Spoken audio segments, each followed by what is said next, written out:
Hey everybody, this is Rydo, and we're back to another live stream of Yu-Gi-Oh! Master Duel and video game news. I'm trying the multi-streaming a second time here, so we may very quickly see frame drops due to network problems or rendering lag.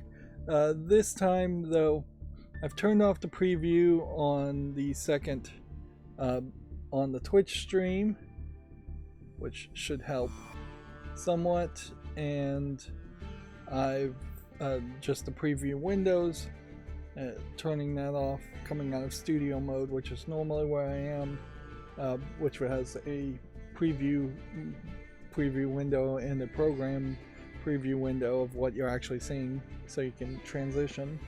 I also am not recording. I stopped the recording on the Twitch video, which, yeah, double recording definitely could have been the problem. So far, so good. Like, immediately before, I was having problems. This time it does seem like it might actually be working. The only real concern then would be the question about just, is the video quality on the stream gonna be absolute garbage between two different services? I mean, you are effectively splitting the upload speed in half, assuming that there aren't caps on YouTube and Twitch's side, which I imagine they really don't have any kind of caps on their sides, or somewhere in the middle of the network traffic. So if I have, say, 80 megabits per second of upload speed, which is probably about double what I imagine I actually do have, you split that 80 into 40, there's either that's going to be a problem or it's not. If it's not a problem, then it's not a problem. Yeah, it seems to me, if I can do the math here, it says the YouTube is getting, like, or at least we're sending 6,000 kilobits per second, which would be about 6 megabits. And I can't really read it on the other screen, but it looks to be about the exact same on Twitch. Which, there's some weirdness certainly around megabits per second, but because if you look at like an Apple iPhone, some of those still cameras claim 25, 50 megabits per second, but in reality, streaming cameras for like security cameras are at like 2 megabits, 4 megabits, 5 megabits at quality. So 6 megabits is not terrible. And a big part of that certainly comes down to the actual just quality of the sensor and the brightness of the sensor. Alright, well, that seems like that's going to work. The only other thing to make sure now is to be in line with the YouTube terms of the Twitch terms of service, would be to find the chat doc. There it is. And that's not going to work. I guess what we'll have to do, let's see if this works. The chat doc minimizes when I minimize the window, so let's just put the window in the background and see if that works. Okay, that works. Not minimized, just behind other windows. Of course, that's going to be a hassle. So yeah, we're visually looking at both chats. I will react exactly the same to both chats on YouTube or Twitch, which is to respond verbally in the video if necessary.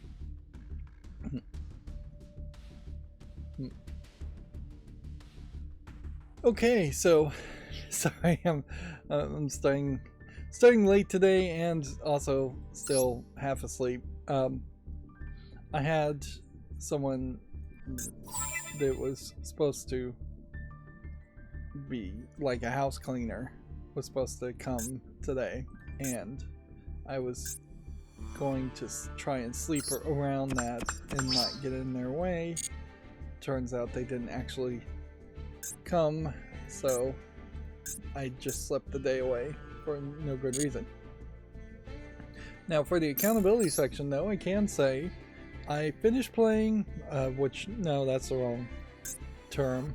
I really didn't finish playing Death's Hangover. It's just really difficult bosses for what is an Arkanoid clone with some extra features. So after finishing up Death's Hangover, I decided to look through my games list of just games I purchased and had covered, and I found that I had a game called Wizorb, a much older game, which is funny because it kind of highlights that everything in Wizorb could easily have been stolen by Death's Hangover, and a lot of it probably was, and yet Death's Hangover, like a 2017 game versus Wizorb being a 2012 game, Wizorb is just better polished and a nicer experience overall. So I actually was able to play all the way through Wizorb, and let's just skip the rest of these and make it to the credits. Now there is some stuff that Wizorb is missing, and a Wizorb 2 would be fairly justified. Wizorb plays on the pretense that it's going to have RPG elements. It really doesn't. It has a town in which you can spend money, and by spending money you get an extra heart or an extra key, or in two places you can get a rampart, which is just a wall behind you in Arkanoid where the ball will bounce instead of losing. And then if you have extra money on top of that, you can rebuild the rampart again. And if you have a ridiculous amount of gold, which only 1% of the people with achievements accomplished, you'll get an achievement for having like 50,000 gold, but every world in total is at best, if you play it perfectly, going to give you 2,000. More realistically, you're barely going to get 600 or 700 gold per world. So you just have to play the game over and over again. The game is much easier on easy than it is on hard. But hard didn't feel crazy when I tested it out. But you just, with the Zelda visuals there, you would think, let's see, is this anthology series still going at all? We have 2 more days on this, so if I went back and played this, I would maybe get something, but first things first, we want to play this and get to this point. Meanwhile, we're not playing ranked between these 2 overlapping festivals in the shortest month of the year. To have 2 festivals is ridiculous. But yeah, you would think for the RPG elements there would be side quests, there would be permanent upgrades, there might be just random encounters and grinding, and then you would use the Arkanoid gameplay mechanics as a way of fighting enemies. And there just kind of isn't any of that. It's a very linear game with 5 worlds. Each world has 12 levels, Wizorb does, and the one thing you can do is you can find runes by defeating bosses, and then the runes are also part of an amulet. Once you have the right rune, there's 1 rune tile in 1 world in the entire game that matches that rune. You roll the ball over that rune tile and it takes you to an extra level. Defeating that extra level then unlocks, I think it unlocks, a boss fight to free one of the 4 legendary children. And so you have this sub-boss fight that changes the game a lot. This was a problem with Death's Hangover, where the last 2 boss fights, either fighting Death or Dracula, were incredibly different and difficult. Dracula in particular changes the game to being Pong. Same is really true for the sub-boss fights to free the kids is it is just Pong. You have this enemy with a shield that bounces the ball back to you, and so you're just trying to get the ball past the enemy who's in the middle of the screen, which makes it a very difficult game of Pong. There's not a lot of room to react there. When pretty obviously he should be at the very, very back of the screen, or the screen should have rotated and it should have been a proper game of Pong where there was a paddle on one side, left side, and right side, with a lot of empty space on the edges in the middle to watch the ball and anticipate where the ball will go. And then the final boss fight in Wizorb, you're fighting an enemy that just cannot be defeated at all. He cannot be damaged at all by the ball hitting him, which really breaks the game. Every other boss, maybe they could deflect the ball, maybe they would have a shield, but if you got the ball behind the guy and it hit him in the back of the head, it would do damage. I guess that's not true for the sub-bosses when you're saving the legendary children. Saving all 4 of the legendary children gives you this amulet that just does a column of damage that's about 3 wide, so you can just decide to destroy a whole bunch of bricks in the Arkanoid game.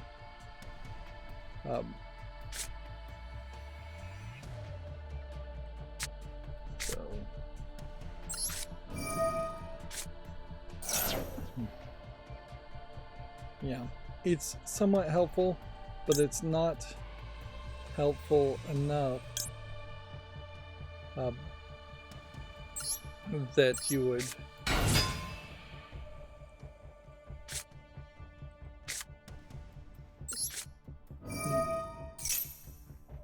it really isn't helpful enough that you would automatically finish a level. It only would get you maybe a third of the way there.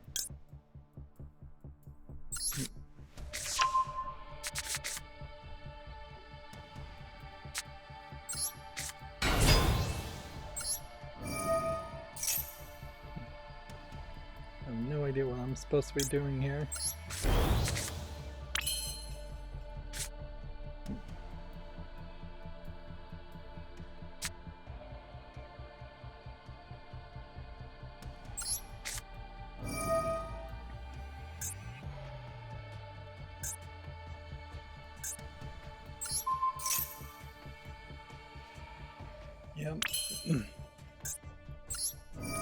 So it definitely would have been a case that had Wizorb had, say, even 6 worlds instead of 5, it might have started to get on my nerves a little bit, but then I can't also say that and say that it really should have a custom level generator, which it really should have a custom level generator.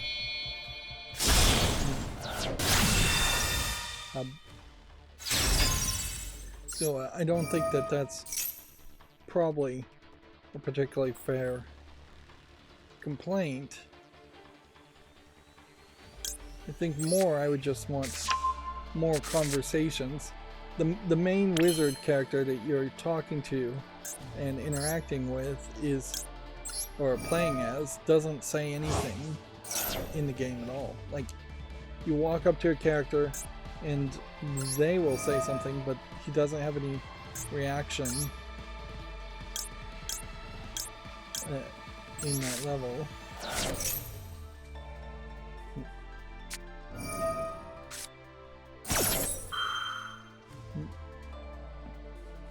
And yeah, there's no side quest, there's no items, there's no permanent upgrade. You have a magic bar and you use magic fairly heavily in Wizorb. You would think around that theme there would be some way to upgrade your magic bar and have more mana, more energy, and it just doesn't happen. You don't ever upgrade your attacks or weapons. You always have the magical attacks and weapons, which is nice. It does, unlike Death's Hangover, where you start with no abilities at all and you have to get a pickup to get an ability.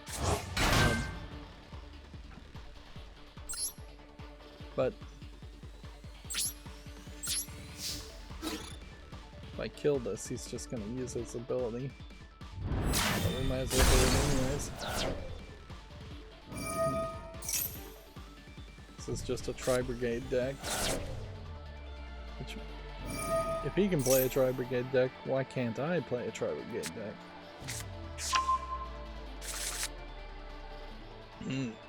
That is a question. I should investigate that. Because if I can play my Zodiac Tri-Brigade deck, then I know exactly how to play that deck, and I can win with that deck.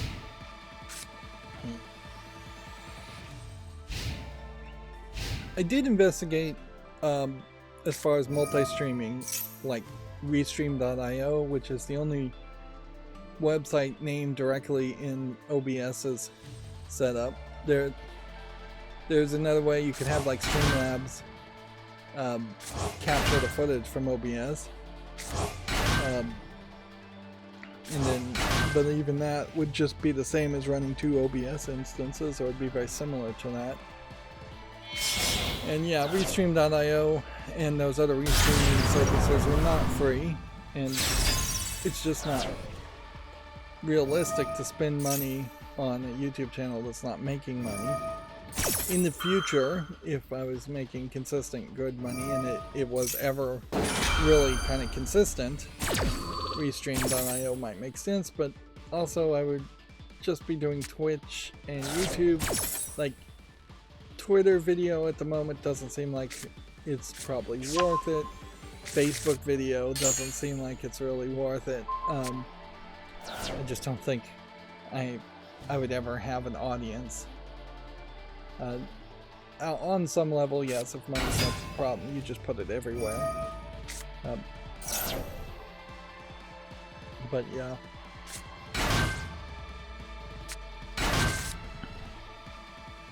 You are also potentially just splitting your audience.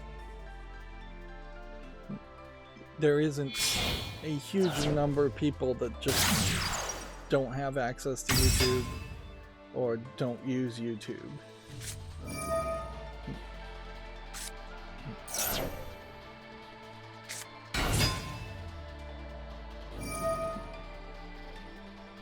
But yeah, I finished Wizorb, and so I managed to make a decent number of episodes.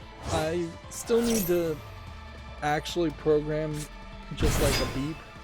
Like twice in making episodes for Wizorb, I went too long, and otherwise I did a very good job, I think, of keeping the episodes around 22 minutes, really targeting 22 minutes. And Wizorb, I guess, was a good game for that to happen with, in that each Arkanoid level in a world is not that long. So a minute over here, a minute under there is not that big of a deal. But yeah, the very last episode, as is typical, went on really long, and I could have easily broken it up into 2 episodes. And particularly if you're making 22-minute episodes, even if I finished the game in 5 minutes, I could stretch for a time to a 22-minute episode pretty easily. Yeah, I could stretch for 17 minutes. Let's just see this. Zodiac Tri-Brigade. Totally playable. What's prohibited? Oh, not too much. You can't have 3 copies of this, and you can't have 1 copy of that, which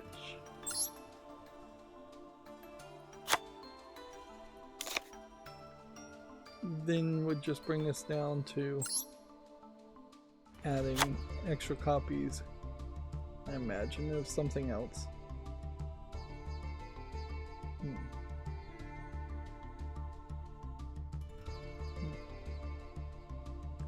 Alright, we also would have to toss all of these.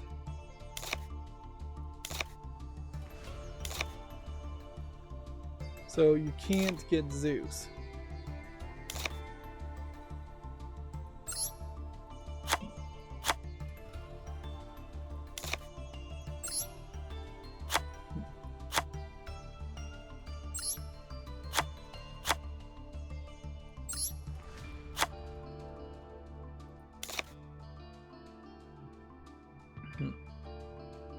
Can't get Zeus, and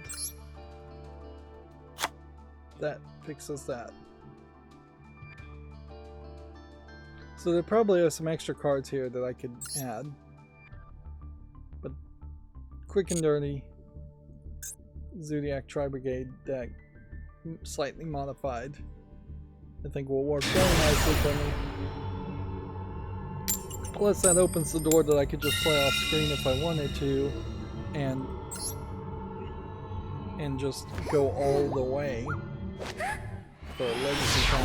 Although I almost certainly wouldn't do that.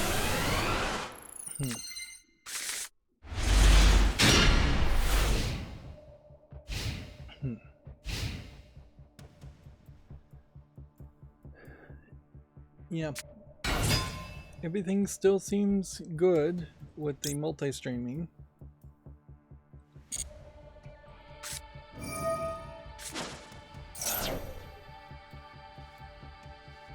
Should I have negated that? Can I negate this now?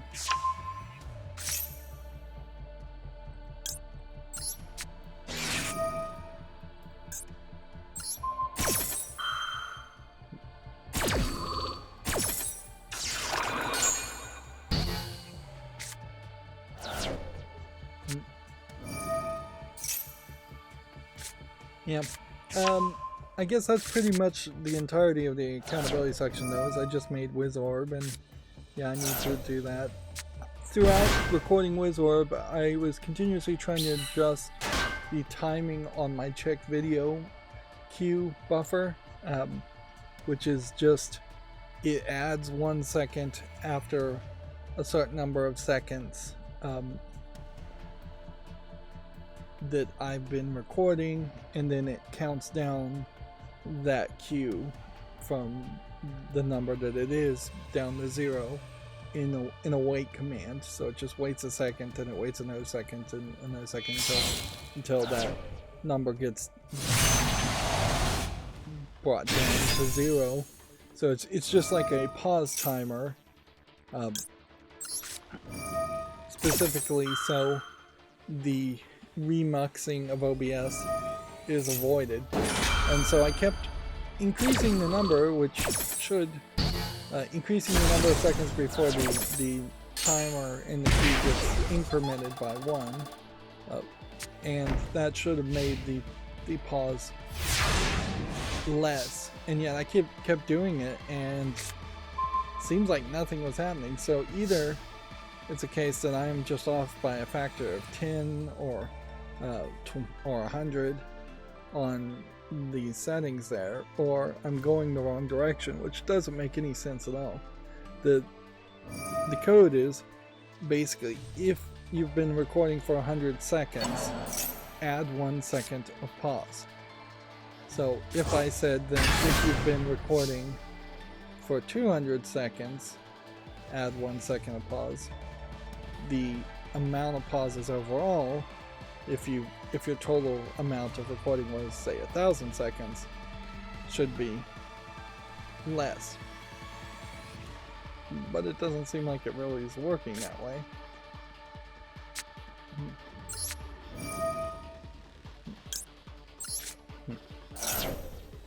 Yeah, it didn't seem like anything was happening there. Which, yeah, I'm kind of running into these problems where we have half finished, half polished programs and macros that are taking a lot of tweaking. The same is true with the clips.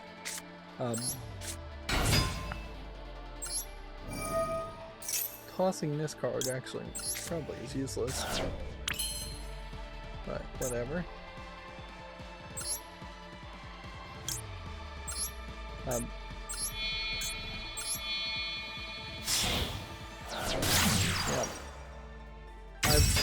been switching around the code with the clip maker, and I know I got it working once, but I was trying to program it to eliminate duplicates, and the action of eliminating duplicates seems to have not really worked out well. So exactly once, I've been able to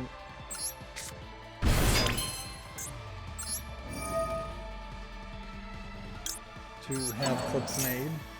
And in fairness, I have gone back and looked at those clips multiple times, and none of it has led to actual views.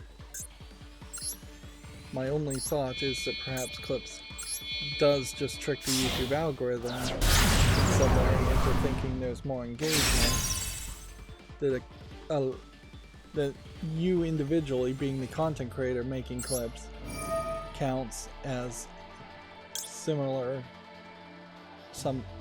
counts on the same level as someone making a comment about on your video.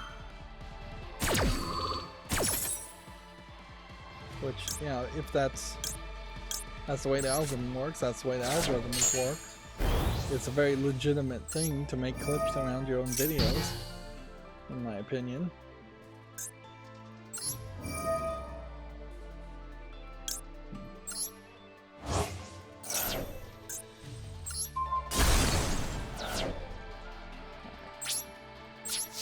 Not gonna get a one-turn kill here, but I think we'll pretty much devastate his chances of winning. There's not going to be any Zeus summons, so we don't have to do anything in main phase 2 with this deck.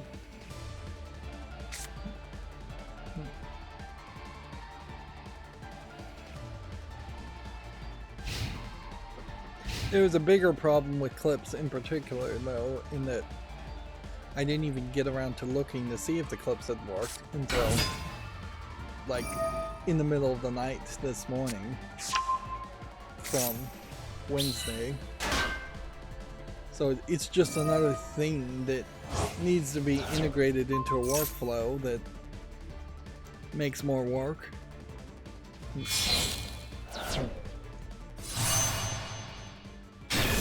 And yes, I am automating, even if I are automating 99% of the work with programs and macros, you're still making more work. Still requires a human to hit a button.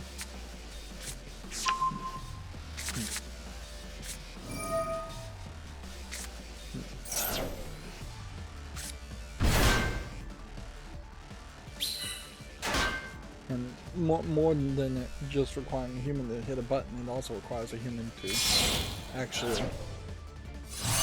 watch the macros play out to make sure they're doing it right, particularly in the early days. So many things can go wrong. Most of these macros are integrating with YouTube's own website, and YouTube's own website is flippant and changes all the time. I watched the video trailer for the Borderlands movie that's been announced, and yeah, there's some more things I can say. Noticeably, nobody has any scars or tattoos at all. They've just eliminated that aspect. They are in some kind of like Hummer-like cars, but it is in no way looking like any of the cars in Borderlands.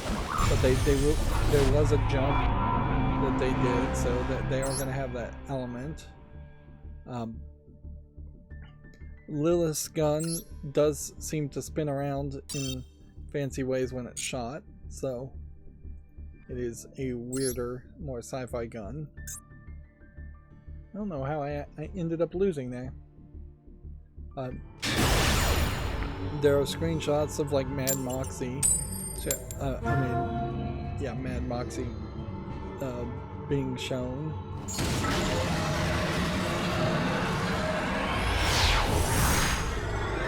But I imagine those kind of characters aren't going to show up very often, and I wouldn't be surprised if Mad Moxie is in no way as lewdly dressed as she is in the game.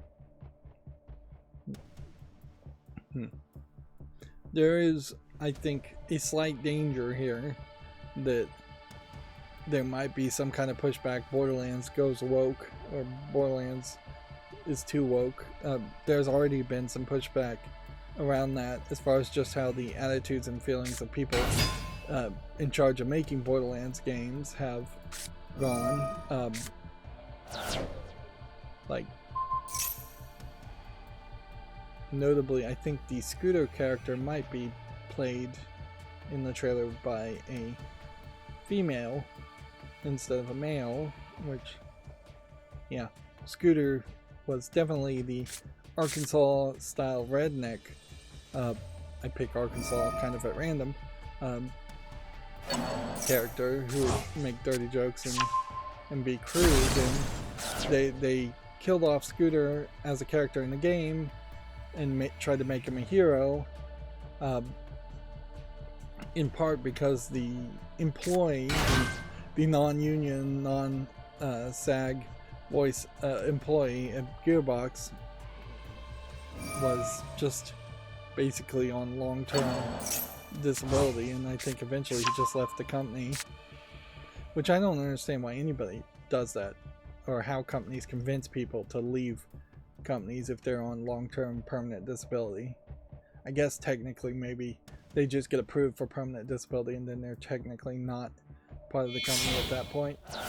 But I do think there's a lot of people that get sick and they don't know what is available to them as far as disability is in the United States and in different states, and they just quit their jobs effectively instead of filing for the assistance that they should have, and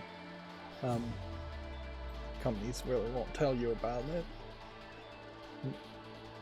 even though you're part of the reason why you're being underpaid at any job is because they're paying into unemployment and disability insurance funds.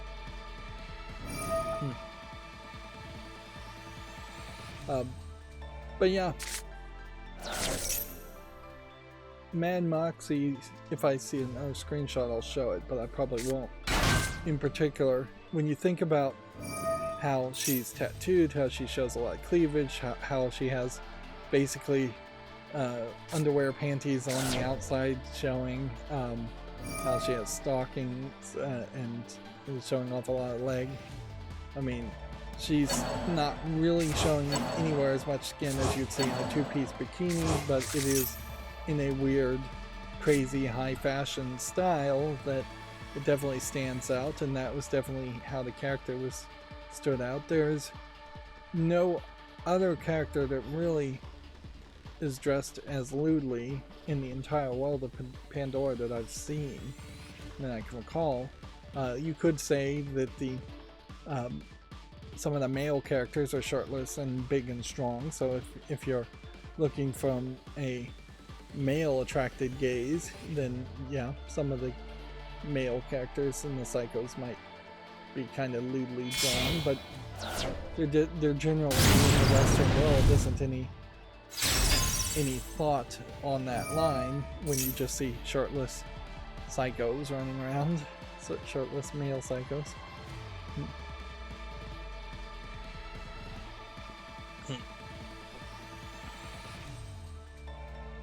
But yeah, I wonder if the reason I don't see any scars or tattoos in the trailers because that would have just been a lot of work and they were too lazy to upkeep it, or if it was possibly a thing where they got the idea that Borderlands wouldn't sell if there was a bunch of tattooed people in Japan or other Asian countries, and maybe they're really trying to get the Borderlands series to the Borderlands movie to play in Asian countries.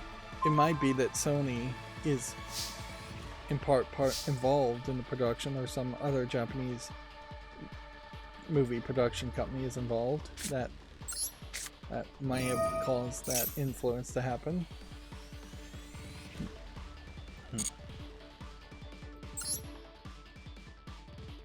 So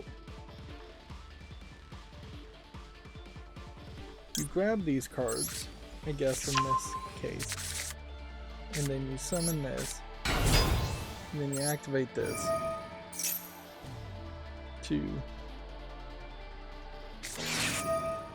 toss that card.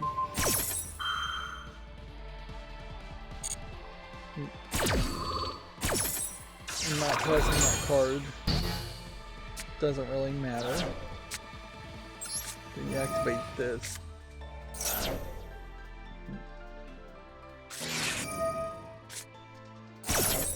At a certain level though, even if the Borderlands movie plays everything perfectly, it's just not really going to work that well. A 2-hour experience compared to I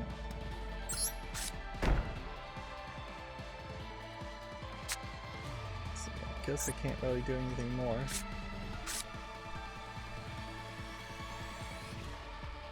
Yep.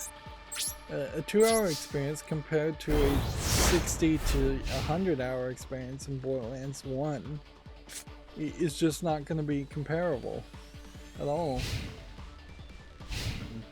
All the level designs, all that open world sections, all the side quests, all the bazillions of guns in Borderlands, all of that is really going to just be left on the cutting room floor for some story.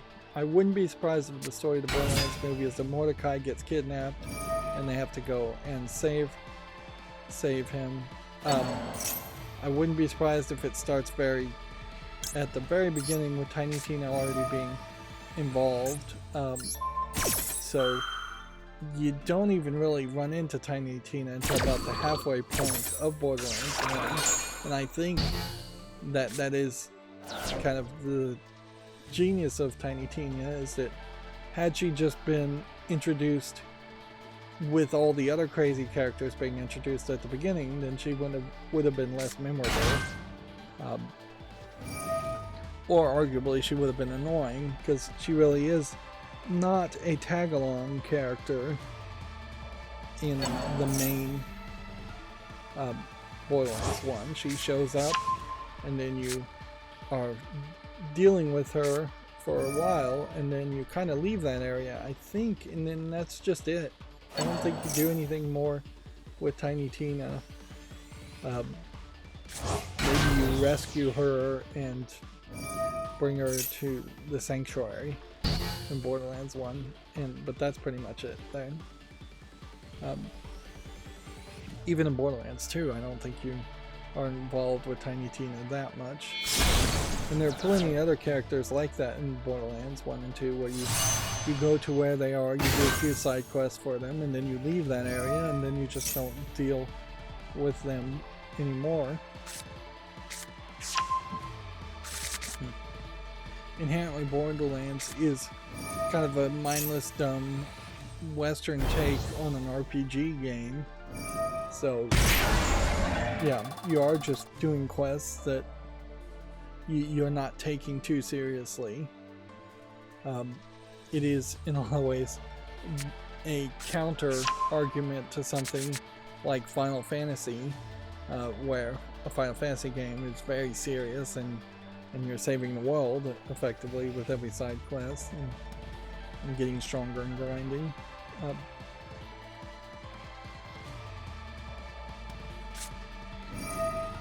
Yeah. Most of those ideas are, I think, just going to be out the window in the movie. There's a bad guy shown in the trailer of the Borderlands trailer that I assume is supposed to be Handsome Jack, but may not be Handsome Jack. Doesn't really look like Handsome Jack as far as I can tell, but yeah. You would assume that would be what you would want to do. Otherwise, the Borderlands movie, just like completely ignoring Handsome Jack after the games really put a lot of effort into making Handsome Jack retroactively be the bad guy for Borderlands 1 and 2 and the pre-sequel. Maybe he's not so much the bad guys in Borderlands 3. I don't think he is involved in Borderlands 3. But yeah. In reality, when Borderlands 1 came out, Handsome Jack was a non-existent character. Alright, well, let's start going through the news otherwise. We have a GameDeveloper.com says that giving Nightingale an offline mode is a top priority, according to Inflexion Games. Nightingale, I guess, is a game that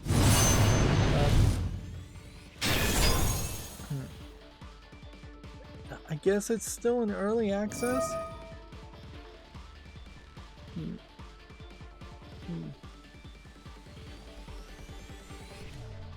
Yeah, I guess it's in early access right now. And Nightingale as a game is one that has kind of failed to convince me that what the game is about. It has some interesting visuals and some trailers where you're going to different worlds and hunting, but that's kind of it. Yeah. At a certain point, you can make almost any game like that. If this visuals were just Stargate SG-1 and you were going to a Stargate ring to go to different worlds, that too would work. Although going to different realities opens up the door more, it also just demands that you would constantly be creating newer and crazier things. It's not wrong to limit yourself to at least one genre and one art style in a game, because you just can't do everything to everybody. It's just never going to work. You'll spend way too much time developing art assets, and you'll not develop any kind of preference or personality to your game. Now, I would argue that the Stargate SG-1 series that went on for, I believe, at least 15 seasons did run into problems in that they didn't diversify the look of their episodes quite enough. You very quickly would have episodes where it was forest people in a forest, or it would be Egyptian people under the rule of the Gold, or it would be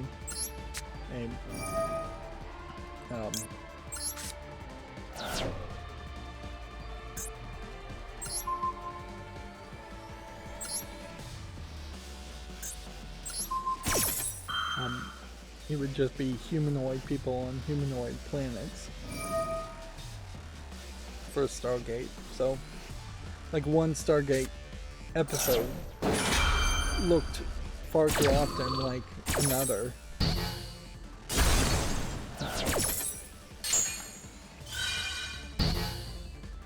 Okay, well, we're lost here. I was thinking my Zodiac Tri-Brigade deck would win for me, but it has only one once. The next story we have here, Media Molecule has unveiled an accessibility-focused studio program for future games. The Accessibility Champions program will help Media Molecule's future projects be more accessible and inclusive for all players. It'd be interesting to see just a list of Media Molecule's games. Dreams is the one they're referencing. It is an interesting thought that as Microsoft was forced to do that podcast and they talked more earnestly about their desire slash the shareholders' demands that they just have constant growth always, that they've just they feel like they're approaching a saturation point where there just aren't any more gamers to sell games to. So I could see why a push towards accessibility and the expansion of what the definition of accessibility is might occur. Which I'm noticing also that this is louder than I would like it to be. I think I turned up the... Why are the sound effects so loud?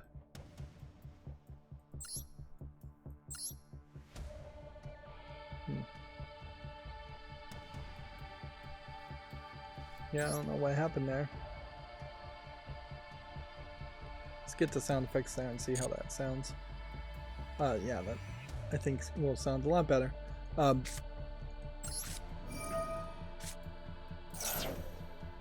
Yeah, I could see them saying we need more deaf people, we need more blind people, we need more mentally disabled people, all as main demographics buying our video games, or they would like that to be the case. But I could also see them expanding the idea of what accessibility is to just mean we're going to make this game so stupid easy that somebody who's never played a game or somebody who's only played mobile cell phone games can still encounter and play it.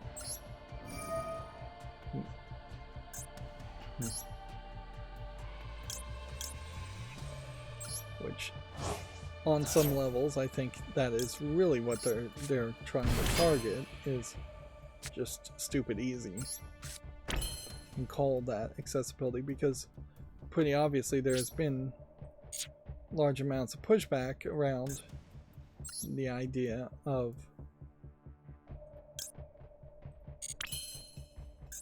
stupid easy.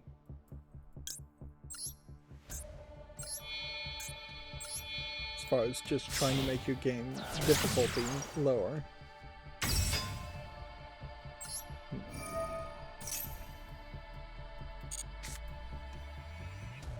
Let's see. Go ahead and send that back.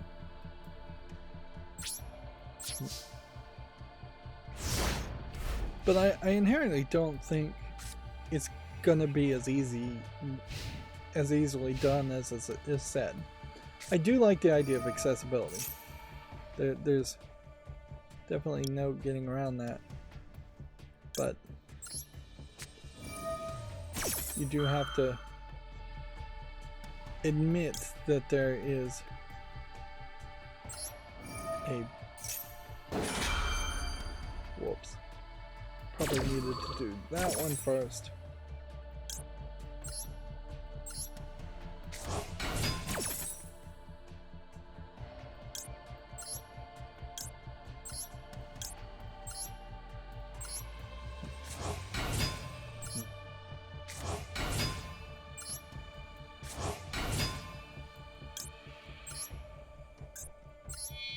Yeah, sorry, I'm going quiet here while I'm trying to play.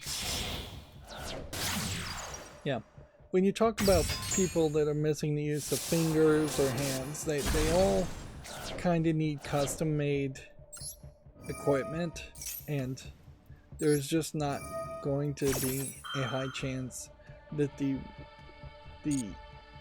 one controller for all concept covers a high percentage of people who are in those levels of disability. As far as deafness goes, it's much easier just to have audio descriptions and subtitles. That has become a very commonplace standard in other forms of media, and it works, I think, as good as possible. Deaf and illiterate people still not going to be addressed in that case, certainly, but there's not anything you can really do too much around that. So you're never going to get the deaf and unable to read. Deaf people who read other languages then takes a lot of extra work that game companies are not willing to spend the money on, I'm sure, to try and support, say, 103 different languages and subtitles. Although with automation and AI, we may very well get to a point where if you can get just a audio description script and a subtitled script, if you can get those going through a process, like Microsoft could definitely have an API that would then translate that to other languages, and Google Translate could certainly do that right now.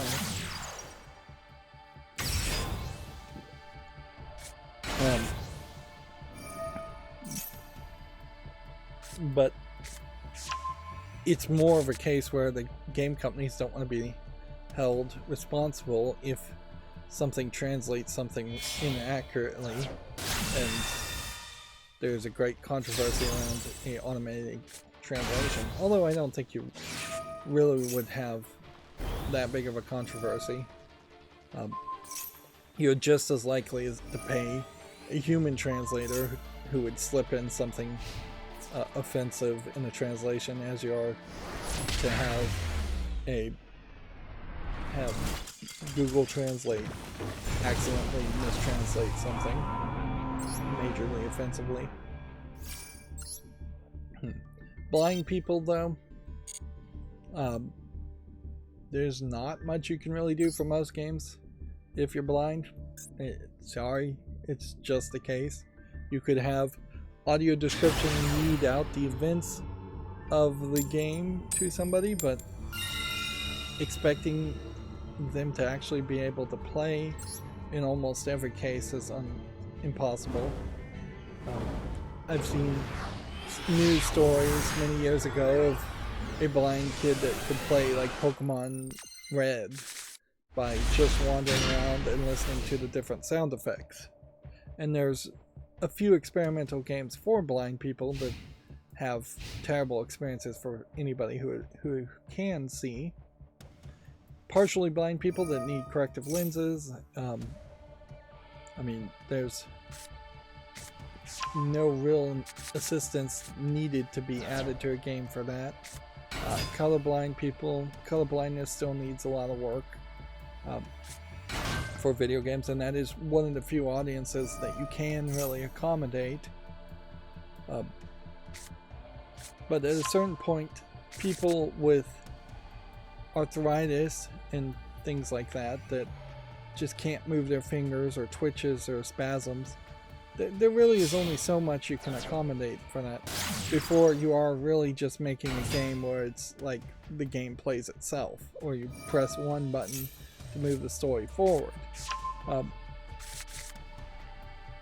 And yeah, at a certain point, the game playing itself, or you press one button to move forward, you have then just a kinetic visual novel, which none of the Western companies that have tried to accommodate accessibility have ever implied, or would ever imply, in my opinion, that they would embrace more kinetic visual novels and make them more accessible. Most kinetic visual novels and visual novels in general come from Japan, and in Japan they don't really admit that there are people with disabilities in the first place, that it's such a small country, and most visual novels don't even translate to anything other than English, let alone any other languages.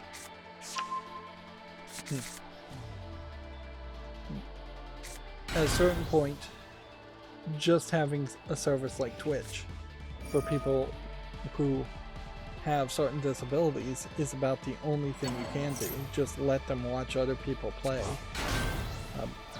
And certainly there's a large audience of people that just want to watch other people playing games anyways. But watching other people play games does not sell games. So inherently, like Microsoft and the game industry's general desire and the shareholders who have invested in game companies' general desire to just grow the audience, it's an insane ask. In particular, since video games are almost certainly bigger than movies now, and you can see that the audience for movies are definitely shrinking. So what they really have to do, and the thing they don't want to do, is they have to find a way to reduce the budgets, and probably that is going to involve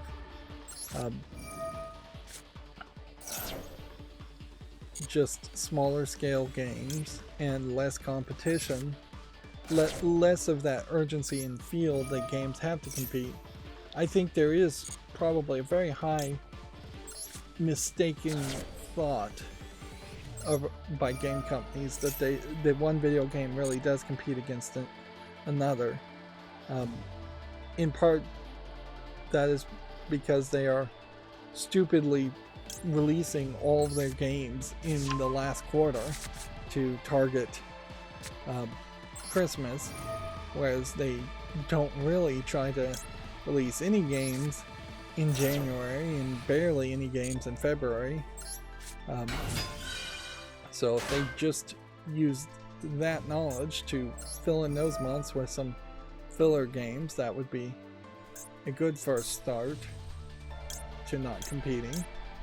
And then also just realize that a like WWE 2K wrestling game is not really going to be the same kind of game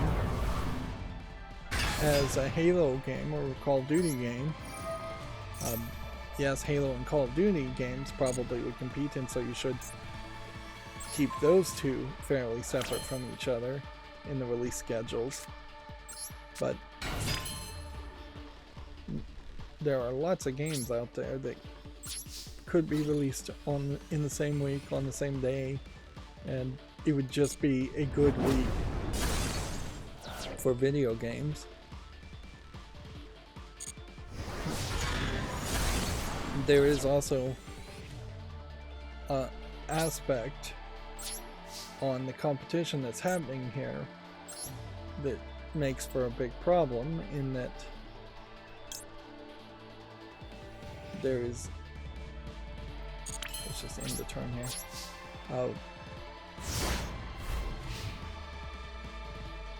There is too much of copying of each other without doing anything that interesting. Call of Duty is the same Call of Duty as previous Call of Duty, so they're copying themselves every time there's a new Call of Duty game, but it is also on surface level the same kind of military first-person shooter that you see with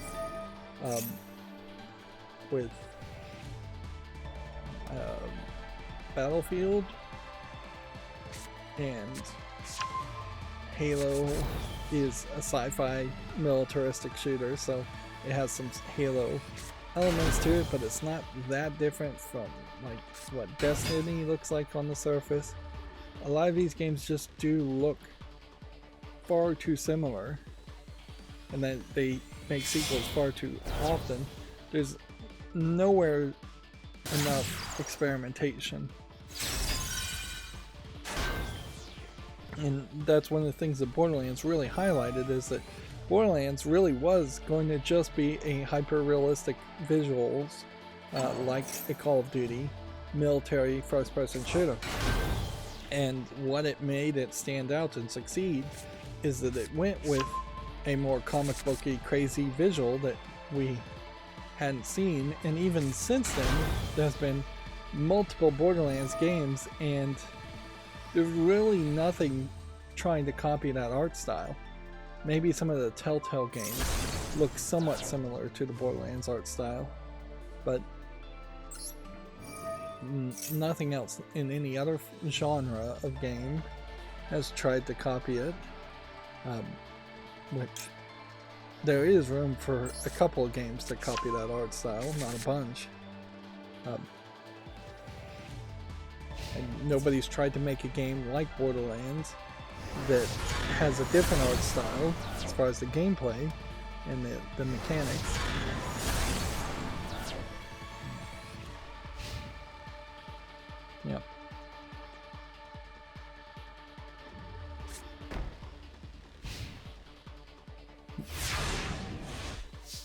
And a big part of this, certainly, I think, is the fact that anybody new at a lot of these companies, particularly after you have like a merger,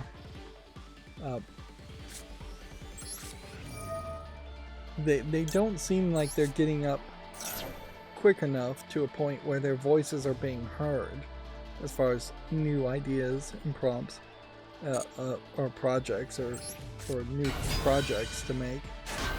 A big part of that is the publishers themselves. You have this unique system in which the publisher is acting like a barrier to entry to any new ideas, because they are only willing to fund the development of things that have already proven to make money. Well,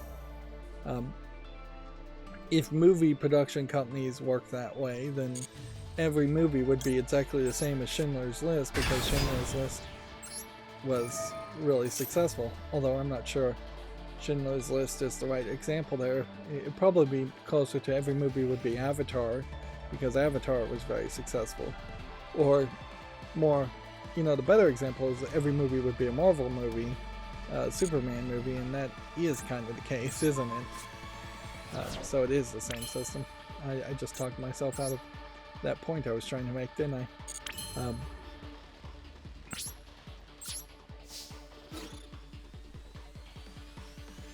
Yeah, there's that extra speed bump to any new ideas.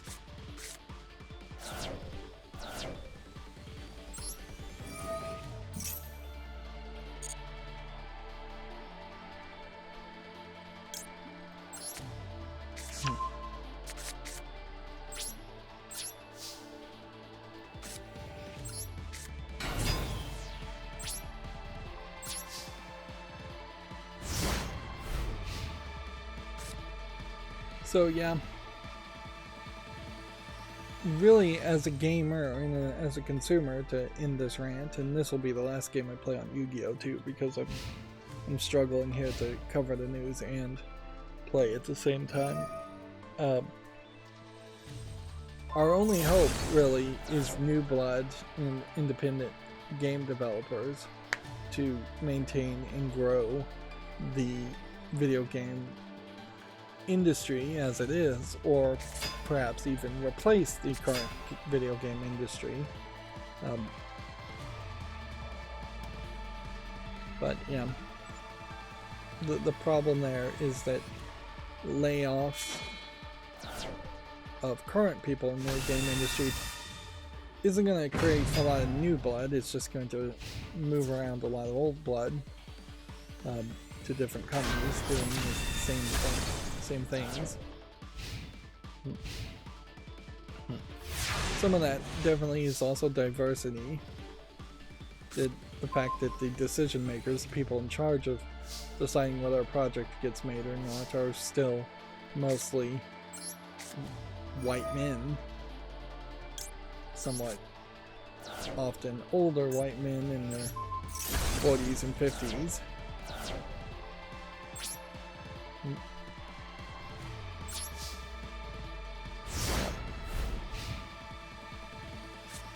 I saw NBA 2K retweeted something here, a code, and apparently they do have these like codes that you can type in. Here it is, Bad Bunny-2K24. It's a locker code. You get jerseys, which I've never heard of that before, so either that's a whole new thing, or that's something they just haven't done a good job of promoting, because I have been following 2K, not NBA 2K, but just 2K the company, and so they should have been retweeting it. Here's an example of an indie game. This game, Ballatro, has sold 250,000 copies in the first 3 days, which is a pretty decent amount of sales for what you would call more of an indie style of game, even though it may not actually be that Local Thunk is an indie company. It is definitely, if I recall correctly, this is a like poker game or a solitaire game where you in an RPG level just gain multiple jokers that have multiple effects and kind of cheat as you evolve up your deck. They're calling it a roguelike deck builder. And this is also a great example of how graphics may not matter that much. The fact that you can get 250,000 sales with some fairly rough looking animation here is a testament to that, certainly.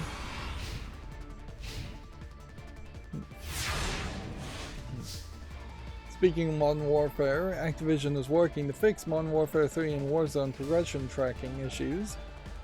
That's from Video Games Chronicle. That's about all I have to say. Warner Brothers has said that Suicide Squad Kill the Justice League has fallen short of expectations. Following several delays, Rocksteady's game was released this month to mixed reviews. No big surprise there. Nobody is really talking about it. I did follow comic book fans, some comic book YouTubers, and they went into more depth trying to explain what the story was and spoiling some things.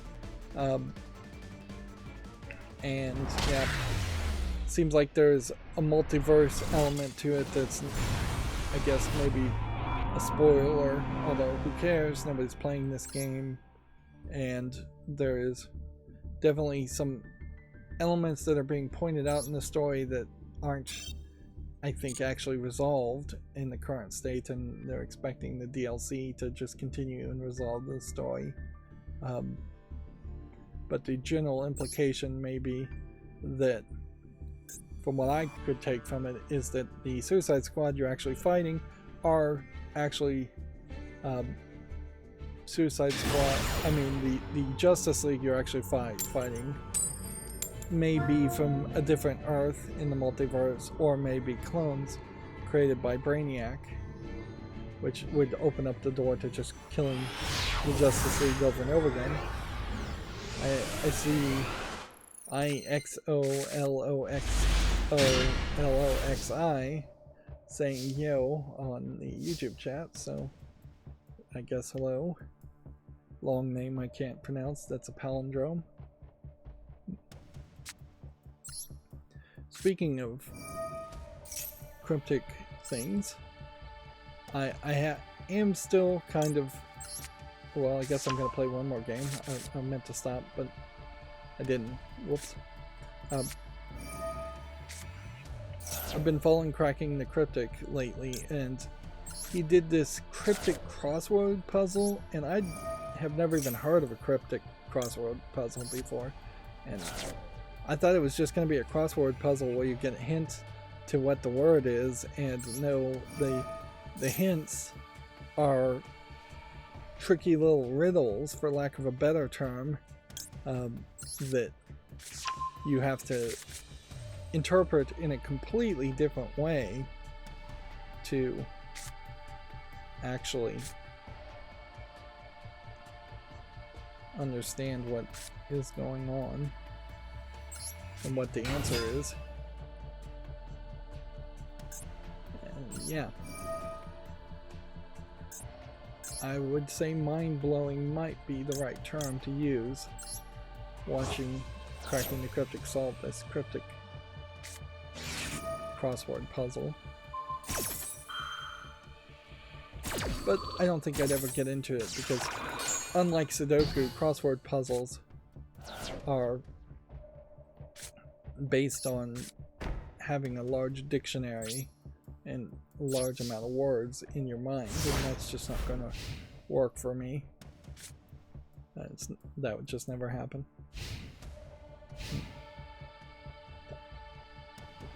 I also saw in the intro of Cracking the Cryptic, and they probably have been showing this on the intro every time and I've just not paid attention to it, that the two main presenters on the Cracking the Cryptic YouTube page are literally like world champion puzzle solvers, which certainly explains the kind of elitism and high difficulty in the Cracking the Cryptic Steam game, and as far as the free Sudoku puzzles go, and how they come off as just a little too gatekeepery and just not really accommodating people who would be new to Sudoku with some basic simple tutorials.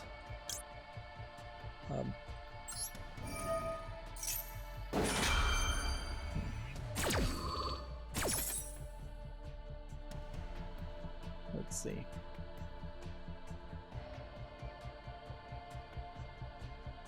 If I was to summon this now, face up.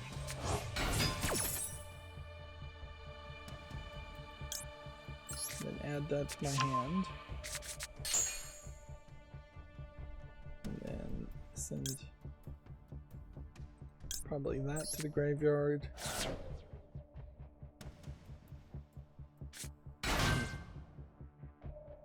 I think that worked out very well. I think that saved one card from being... Oh, I don't know what happened there. Actually, I may have messed up a summon. I may not have messed up a summon.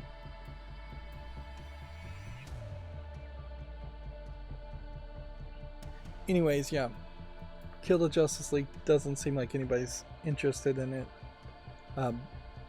The question I guess to ask is, if they hadn't, say, paid internally to their own company, since AT&T now owns Warner Brothers, which owns DC, but still Warner Brothers Games would have had to pay some kind of license just for accounting reasons to DC for the Suicide Squad likenesses.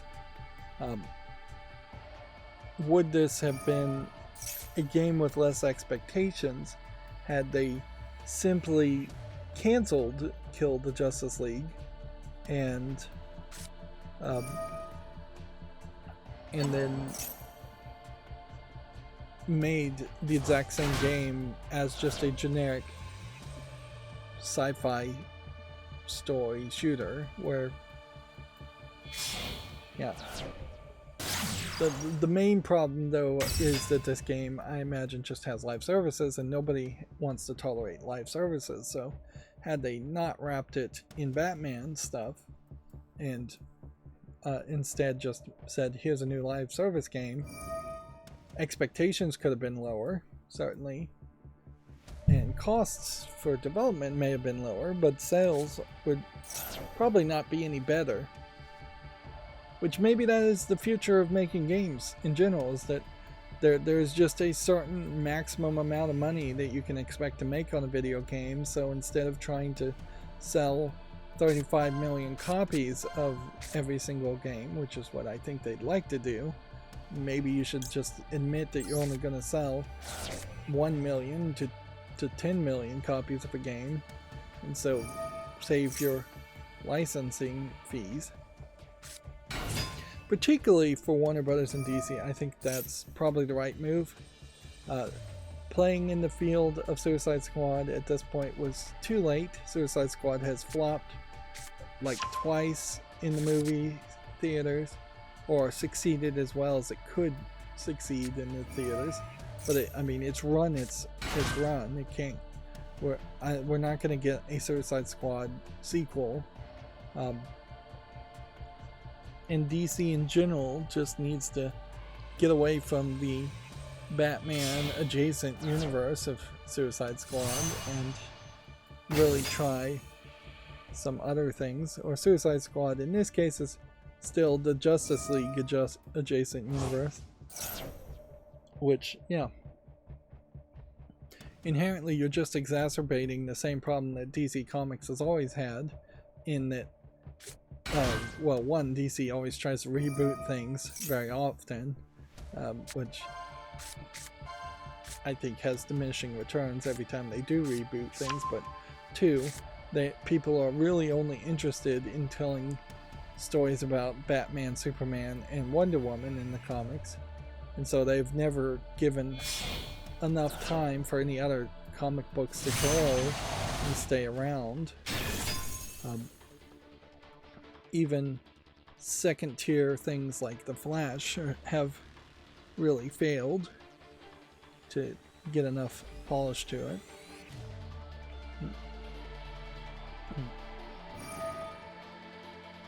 No, weirdly, I guess the question is who owns Supernatural? If the CW is owned by Warner Brothers, which I think it is, at least half of it I think is owned by Warner Brothers, then the rights to the Supernatural TV series probably is owned by WB, or at least they could negotiate that deal. So it is an interesting question to say, would it have been better to, instead of making Suicide Squad Kill the Justice League, just make a Supernatural game with Sam and Dean as playable characters and Castiel and maybe one other character. Yeah, have them running around shooting demons in a live service game. It is kind of crazy that there hasn't been a Supernatural game, although the storyline would be very weak in a Supernatural game, but it would be something new they could do instead of just constantly leaning on Harry Potter and Batman. I see IXOLOX said that he spent $85 on cards, which that seems like a lot of money to spend on Yu-Gi-Oh! MasterCards. I guess if you're new to the game and you want to get that boost, I hope that works out for you, but I wouldn't really believe that it would actually work for people to spend $85. Eventually, if you were going to whale and you were spending $300-400 on cards, I imagine that probably would get you more cards, but I'm still not sure that would really get you enough to get anywhere. You very much would need to know what cards you're looking for to start with and what kind of meta deck you're trying to build to start with. Without that information, I wouldn't recommend buying any cards on Yu-Gi-Oh! I've been free to play playing. I've been completely free to play playing Yu-Gi-Oh! Master Duel for the 2 years that it's been around, and I'm doing pretty well with that. I definitely wouldn't want to go deeper. IXOLOX says it was in real life cards. Okay, well, on that aspect then there is just a completely different situation, because for buying what is less than a penny's worth of cardboard, there is a huge amount of increased valuation on real world cards, because there's an assumption that those cards would be tradable and that that they would be good cards. Although there's a couple different ways you could also buy cards. If you bought $85 worth of blind packs, you probably are going to get way less value than spending $85 picking actual cards to build specific decks. And IXOX says he's building 6 decks, which I don't know how you would even manage 6 decks. That just seems like you're going to have to memorize and learn a lot of decks. Although, if Yu-Gi-Oh! Is your main game, if it's a game you're playing every Tuesday or Wednesday every week, if that's the thing you do instead of anything else, that's not too difficult. back in the day, there definitely were people who would just play Magic the Gathering once a week, and they weren't really into video games or any other hobby, so that was their main thing, and that's where they put all their money.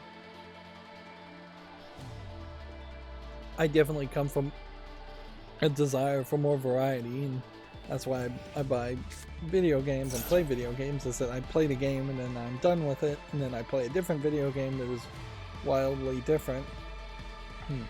Dungeons and Dragons is the most extreme example of having one main hobby and it taking up the entirety of your life. Warhammer 40k might be even worse than Dungeons and Dragons. But yeah,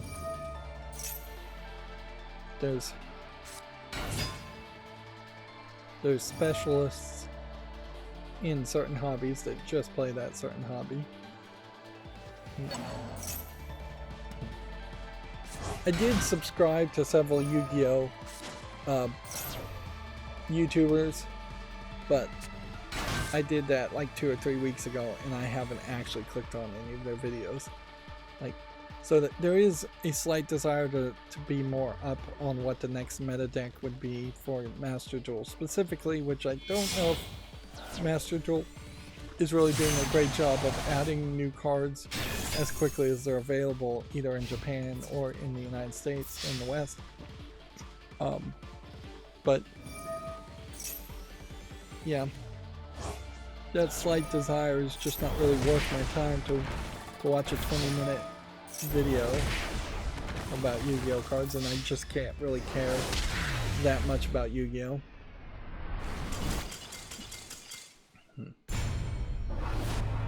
Inherently, this game does wear on my nerves a little bit, in that you have still very long games, and then you have festivals giving away rewards that you may just never be able to get again, that honestly don't really matter that much, but you would like to get them, and all of that comes at the trade-off of either playing twice as often to try to get higher up in rank, or just giving up on rank, which almost certainly I'm giving up on rank. This event ends the 28th.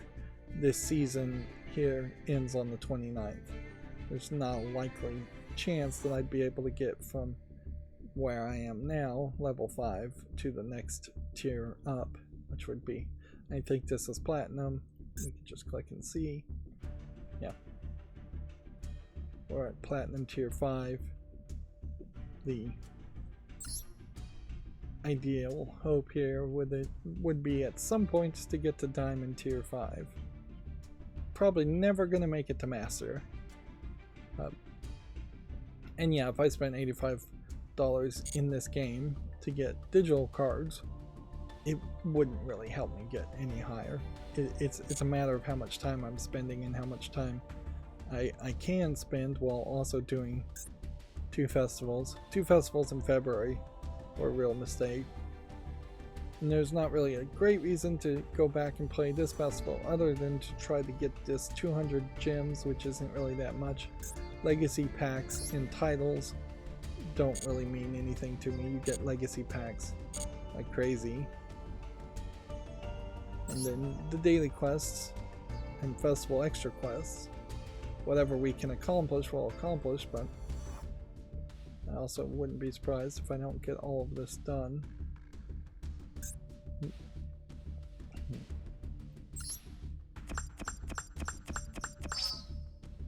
Right now I am at like 50,000 gems, and or 5,000 gems, get the number right, but I really have no motivation to go to the shop at all, and you just have many different packs that give you slightly different offerings, and none of it matters at all. I have a significant amount of every card that exists in this game, at least one copy of them, and without a deck sharing ability that is actually doable, which this game doesn't have, it is kind of useless. You can go to public decks here, but they don't have names. So you would have to have a deck code to search. And yeah. I don't know how you would even get a deck code to share a deck. And if somebody did share a deck code to me, I'd probably just ignore it. I will just say that out loud now, because trying to do anything with someone else's deck code would just prove that I don't have the 3 copies of that one specific card. Yeah,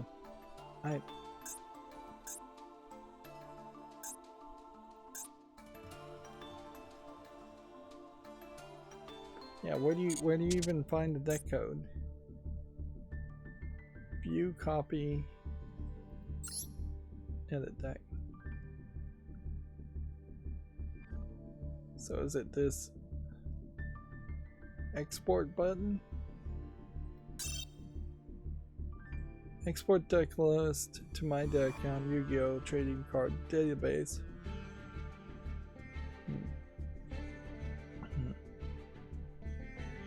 Link here. Yeah.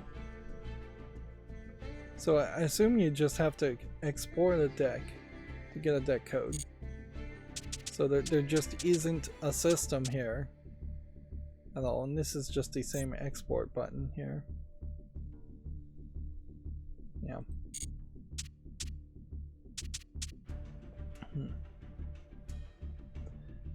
IXOLX says they should put a limit ban on Max C and Ash Low. I do think they do have a limit ban on Max C and Ash. Let's see. Yeah. I thought they did at some point, but nope, you can have 3 Ash Blossoms. And do I not have a Max C in this deck? I think they did do something with Max C.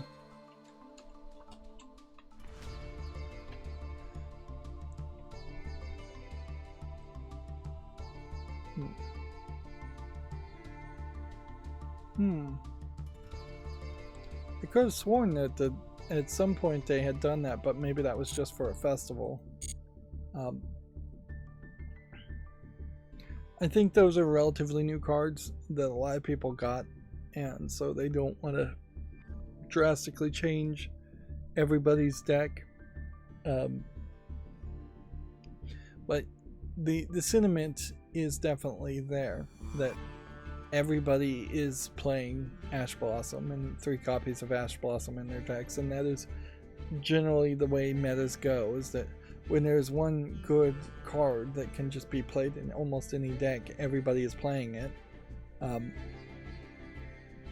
then eventually they either make better cards and there's power creep, or they ban cards. And I think there is perhaps a desire amongst Yu-Gi-Oh! And Konami to just make better cards and not ban cards as much as, say, Magic the Gathering does, which just bans all cards from tournament play after 3 or 4 seasons or series of releases. So if they make a mistake in Yu-Gi-Oh, they can, in Magic the Gathering, they can just wait, and eventually the card will be banned completely. But yeah, I don't inherently run into any cards that feel too cheaterish, where I feel like Max C and Ash Blossom are the big problems. I run into decks that have like tier laments in them and other kinds of, or the Sushi Battleship deck is a big deck that's being played now, and both of those decks just have very little counters and very few counters to them, so you'll have a very decent setup on your side of the field, and then they will play their turn and they will just clear the field completely and attack directly in a 1-turn kill, and you'll just, even with Ash Blossom and Maxi, be unable to actually counter any of the actions. Inherently, Konami wants to get Yu-Gi-Oh! Rush as a brand new game to succeed, I think, and they want to reboot the entire Yu-Gi-Oh! Card series in a way that they could get rid of a lot of their legacy cards and a lot of the problematic cards and just resell all cards to people a second time. But also, when you have Yu-Gi-Oh! Has like 10,000 cards in it, that's just way too much. It's an overwhelming number just on the face of it, so that they would like to restart everything and still have the name Yu-Gi-Oh! While bringing in a new audience, a younger audience that could actually just play the game without having to read long lists of instructions as far as how the cards work, and having incredibly crazy synergies between 3 or 4 cards that lead to one-turn kills.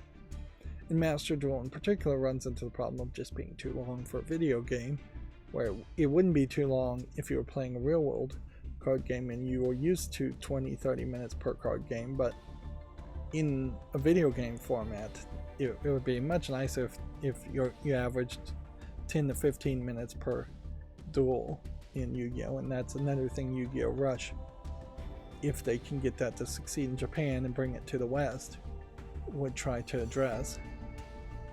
I'm going to focus on the news now. So Minecraft Preview is now available for the PlayStation 4. Basically, this lets you sign into a beta version of Minecraft, but it would probably be the version of Minecraft that is on the PS4, which is not the Java version. I think it's the Bedrock version is what they call it. But it is interesting that over the past 10 years or so, consoles have gone from the concept that all games must be finished products to be on a console, and the idea of early access just isn't a thing, to now early access being promoted through Minecraft, at least, as being something that is desirable, and beta access is something that is promoted as something desirable. Consoles in particular, I still come from that old school mentality where I would want to see consoles actually guarantee a high level of service and a low level of bugginess in all the games, and not have betas, and not have early access concepts. Which the fact that anybody really wants to be involved in an early access game that isn't actually a beta, in the sense that you're actually trying to help the creators find bugs, which the vast majority of gamers that are going into a beta or early access just want to play the game. They don't want the game to actually crash. They don't want to send detailed reports on why it crashed, or send in private information about what kind of video card or CPU or internet service provider you have. So that they've really perverted the concept of what a beta is in any other form of like software programming to make it really just mean early access. And they've sold the idea of early access as a good thing, instead of just really being an elitist thing that nobody should really aspire to. And usually they're selling early access to games that are multiplayer anyway, so you're playing against fewer people just to maybe get an advantage of a few days of having a few days of practice on the game, which isn't really fair and probably isn't that helpful. Moving on, Mortal Kombat 1's Peacemaker DLC starring John Cena arrives next week for the Combat Pack owners. This is probably the last bit of news we will hear for a long time around Mortal Kombat 1. It definitely feels like Mortal Kombat 1 has failed to revitalize Mortal Kombat, The big problem here too, and this might also be a Warner Brothers game. Yes, it is that Warner Brothers, Mortal Kombat in particular, is a game series that needs to sit on the shelf, and most fighting games probably need to sit on the shelf because fighting games that show up at EVO are usually played for 2 or 3 years in a row. So one good fighting Mortal Kombat game, if EVO picks it up and plays it, should last 3 or 4 years, and then that is almost certainly the time that you should start to think about making a sequel for a fighting game. You just can't really annualize Mortal Kombat games, and even if they aren't actually releasing a new Mortal Kombat game every year, it definitely felt like, since this is the 12th game, that they've released far too many. And they definitely have released far too many that have been bad, when really the last good Mortal Kombat game in my mind that people were talking about was probably Mortal Kombat 3. And Mortal Kombat also painted themselves into a corner in that they were supposed to be hyper-violent. They were selling on hyper-violence and realism, and they just can't go any more violent or more realistic without being an adults-only title, which maybe that's what they should do. Maybe Mortal Kombat should say, you know what, we're just going to release an adults-only title in 2025 that therefore, because it's going to be rated adults only and target adults only by the ESRB, it will not be on store shelves at Walmart. It probably won't be on store shelves in GameStops, so it probably would just be a digitally only game, so they could save some money on production there, and then they could go really extreme there. And they probably need to go not only violence but also nudity too, where just clothes get torn off and nipples get shown and bloody nipples get shown and just huge amounts of gore, huge amount of blood, so much so that it won't be published in an uncensored format in Japan due to their censorship laws. But yeah, just push it to extreme, like target that the game won't be released in Australia at all due to their censorship rules. But yeah, that's all Mortal Kombat really has to lean on, is that they were the most extreme of the extreme, so they should probably just play into that, at least for one game. Maybe then they say, well, that didn't work, so now we're going to bring Mortal Kombat to being just in for mature, but at least that would get you some press and get some people excited, whereas having Peacemaker show up, or a trailer revealing a female version of Johnny Cage as a cameo character, isn't really going to do that much. Arguably, there is just too much competition amongst fighting games, and the audience of fighting game players hasn't grown anywhere at the same ratio as other gamers have grown. You would think about half of the Call of Duty players would play Mortal Kombat too, or consistently play Mortal Kombat, but it definitely doesn't feel like that's the case. Yeah. Maybe if you had like VR Mortal Kombat and you could swing your fists around, maybe that would be an interesting gimmick, but people would get very tired. You'd have like 15-minute play sessions each time if you were going to do something like that. And inherently, this isn't just a problem with Mortal Kombat. Killer Instinct has the same problem too, in that its gimmick was fast combos, and once you've hit the maximum of what is a reasonably fast combo, there's nothing else you can lean on to make Killer Instinct make sense. Whereas other fighting games try to move the story forward and they try to introduce interesting characters. Mortal Kombat has actually really failed to introduce interesting characters, and Killer Instinct really hasn't expanded its cast of characters in an interesting way either.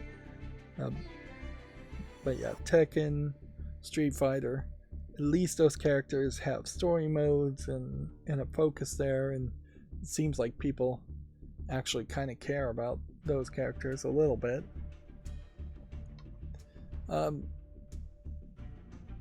Yeah, what was I gonna say? Yeah, Borderlands has this. If you text Borderlands to this phone number, you'll get marketing messages.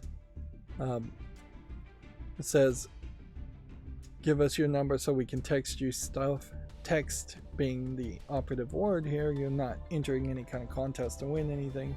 This is a Borderlands film Twitter account, by the way, that is labeled just as Borderlands, but it's at Borderlands Film. Which I would say, yeah, this is dumb. I don't think anybody really is going to benefit from the idea of getting advertising directly to you, and maybe that does explain that there is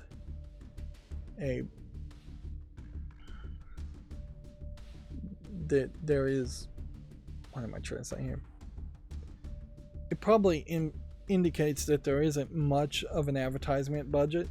It'll be interesting to see if we see any ads on streaming services or on TV. Like Borderlands, the movie, is almost certainly not targeted to people who are still watching traditional cable TV, but we may see ads anyways.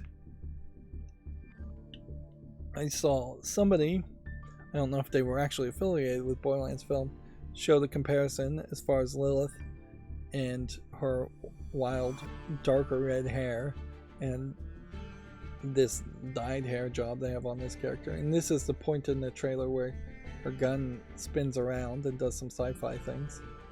And then I have no idea who that's supposed to be.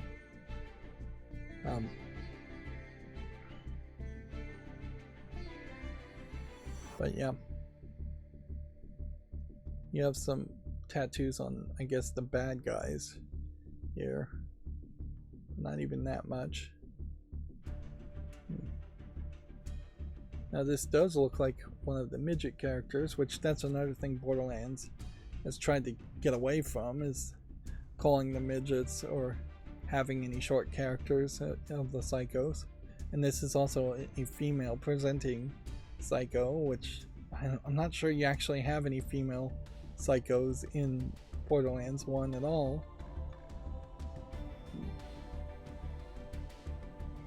But yeah, it's not really a barrage of new information or interesting information around the movie, and it's probably the last time I'll talk about the movie until it comes out, and then we'll talk about whether it's a surprise hit or a flop. I wouldn't be surprised if it's a mediocre in theater experience that people go and see just because there's nothing else to watch, as like a summer attempt at a blockbuster. And then I wouldn't be surprised if it maybe gets some niche following and a lot more views when it gets released on some streaming service somewhere. Video Games Chronicle says Dead Island 2 has gotten a surprise release on Xbox Game Pass. Which, okay.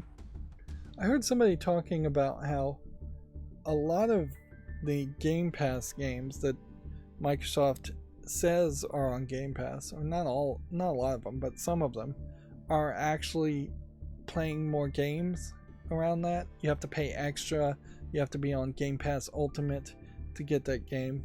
So having just basic, what would have been Xbox Live Gold, may not be good enough to get you all the games that get advertised as being on Xbox Game Pass, or you may have to pay an early access pre-order anyways to get a game on Game Pass, which seems crazy. But yeah, it does seem like some tricks are being played here and there to devalue what Game Pass implies that it is, which would be just unlimited access to everything on Game Pass. Let's see. Thunderful says that the SteamWorld build underperformed, reveals it's looking to sell head-up games. The problem with the SteamWorld series is it is just a bunch of different games that have SteamWorld in the name that all play differently. But yeah, definitely this is just another story of the game industry being a bubble, and the bubble seems to be bursting now, and everybody's trying to sell and get out. The general economic bubbles may be bursting, and the game industry is just the industry that I pay the most attention to. What would really stabilize the game industry, and probably all industries, is if we could just severely limit investing. People investing in games and then demanding dividends or increased valuations on their shares. And yeah, if ideally every company could only be invested in if you were a certified investor who has millions of dollars to your name, and most investors aren't like that. A lot of investors are portfolio managers handling portfolios of people's 401k retirements. And inherently, I guess, if you just took a step back and fixed that insane mistake and made it so that your average worker who lives paycheck to paycheck was only getting a investment in their retirement via a social security system that was for all, and would actually pay out for all in a reasonable amount, or in bonds that are just government loans guaranteed to pay back as long as the government doesn't collapse, that would solve a lot of problems too, because that stops your retirement money going into a 401k, which goes into a stock market, which is effectively gambling. You're either cheating in the stock market or you're gambling in the stock market. But people don't treat it like it's gambling and don't think of it like it's gambling, and they're putting their entire retirement into these portfolios that are gambling and putting them into the hands of what are just gamblers and portfolio managers. They're then potentially investing in companies like video game companies and demanding the video game companies change how they do their business so they make more money, which is just insane. Like, if we take a simple example here, and if somebody went up to you at your job and said, hey, I'm going to pay you $5, but for that $5, I'm going to demand that you change the way you work at your job. You work harder at your job, or you work one extra hour of overtime, and that'll get you more than $5, but I'm going to demand you work this overtime, one extra hour of overtime every week, and I'm going to demand a percentage of what you're getting for that one extra hour of overtime in a week. People would not really agree to that, but that's effectively what investing is. That some random stranger is buying your company and buying control of your company, even if you don't know who that random stranger is and you don't know what crazy demands they're going to make. I guess that has nothing really to do with SteamWorld Build underperforming. It does have a little to do with that, but yeah. And there really is no amount of money where that makes sense too, in that simplified example. If somebody said, I'm going to give you $1 million, but you have to work one extra hour a week, I guess at that point you would be getting so much money that one extra hour of overtime per week for the rest of your life would not really get you $1 million likely. That makes sense, but you definitely wouldn't do it for $5 to change your entire schedule, to change your entire lifestyle, to commit to working even one more hour a week.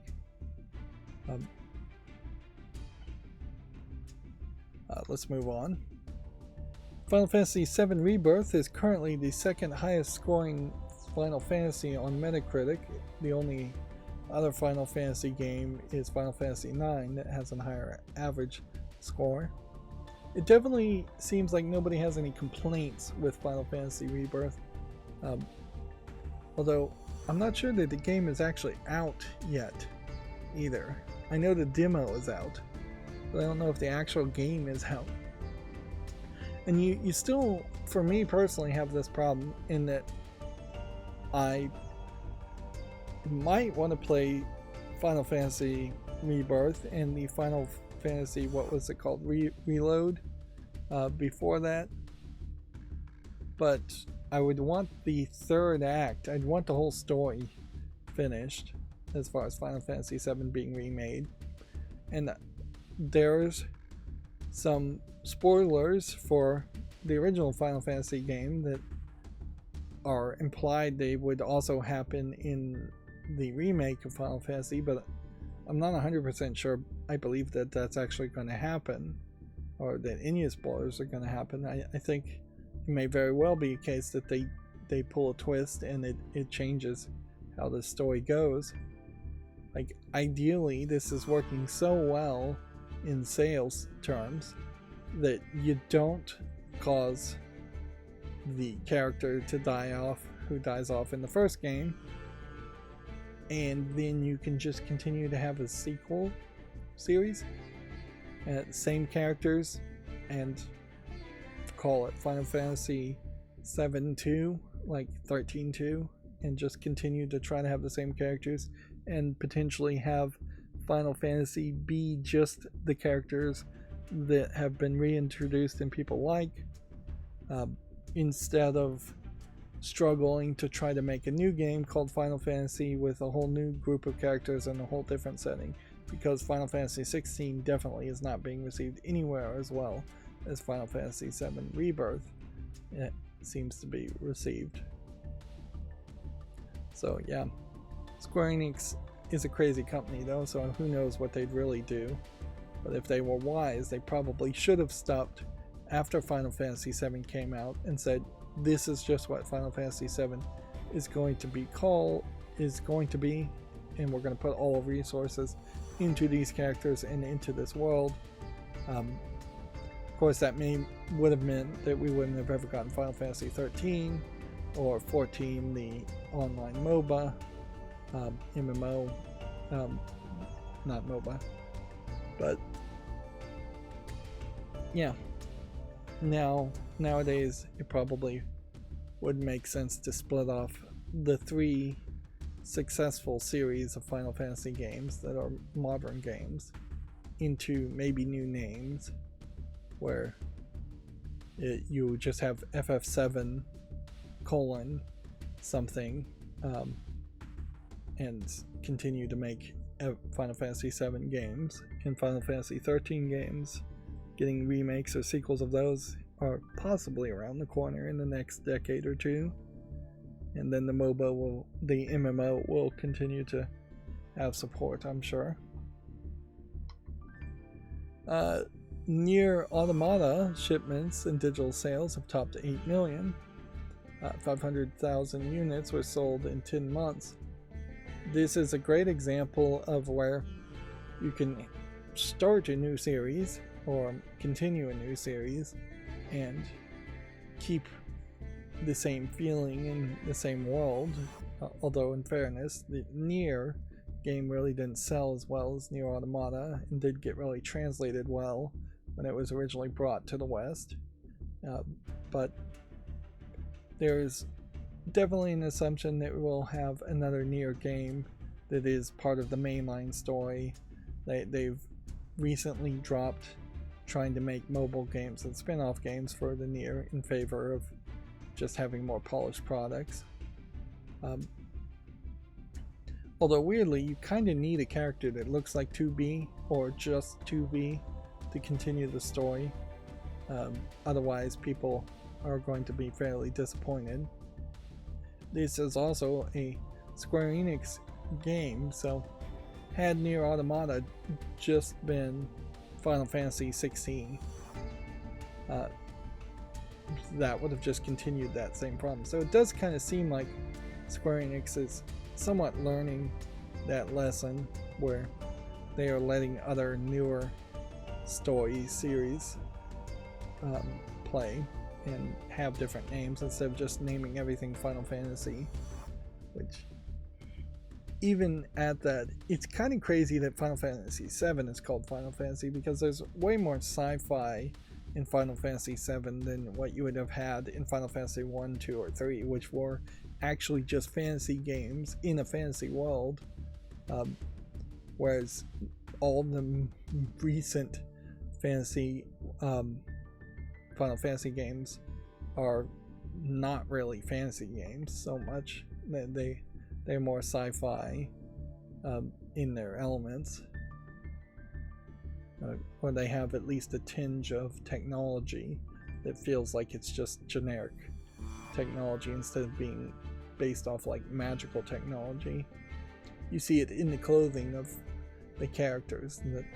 The clothing they wear looks like stuff that would just have been sewn by a sewing machine, not robes that would have been magically conjured up or made by like enchanted spiders sewing the clothing together.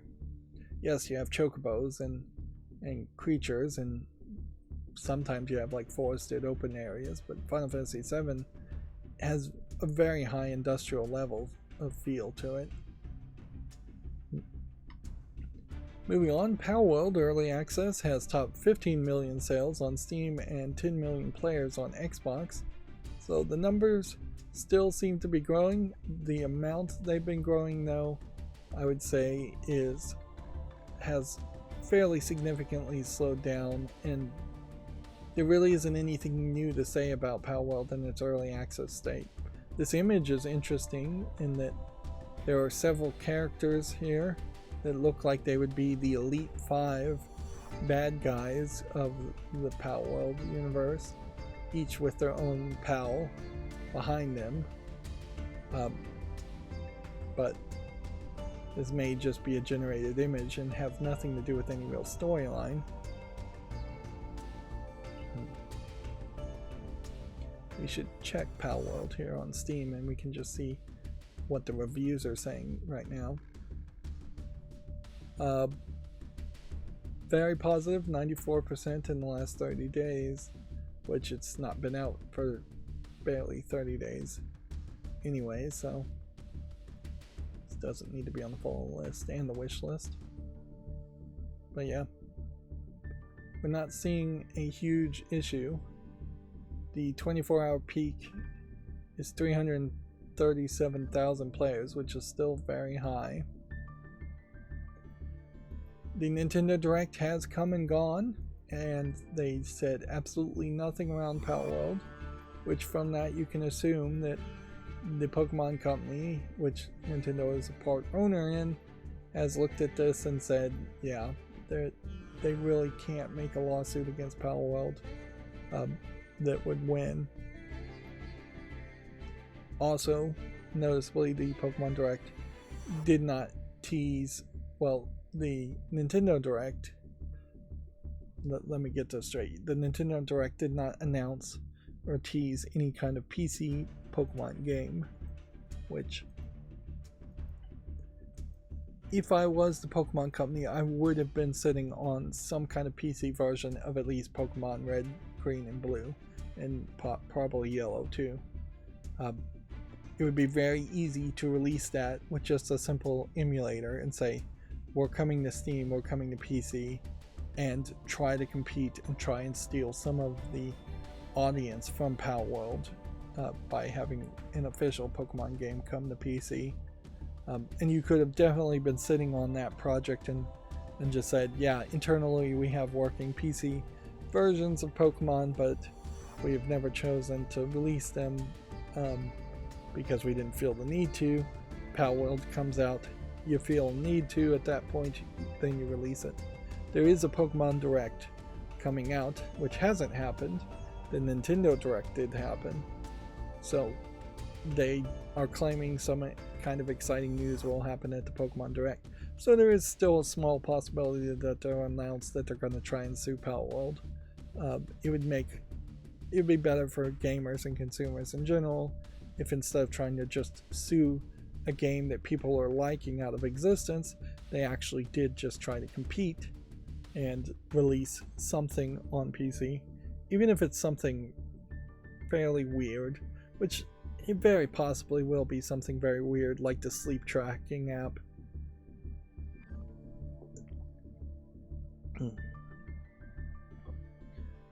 Even if they really were just announcing that there's a video player that's, or a YouTube channel for the old Pokemon series, would be a good announcement, because it has gotten more difficult to actually watch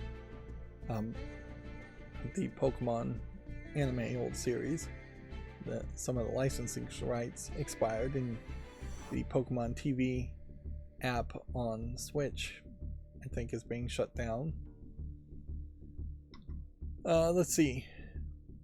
Video Games Chronicle says that Prison Architect has been delayed to May. We'll leave that at that. Koji Kondo still has one instrument he wants to use in a video game. The legendary Nintendo composer has an emotional attachment to one particular instrument that he hasn't used. I wonder which one it is. There's a lot of very obscure musical instruments out there.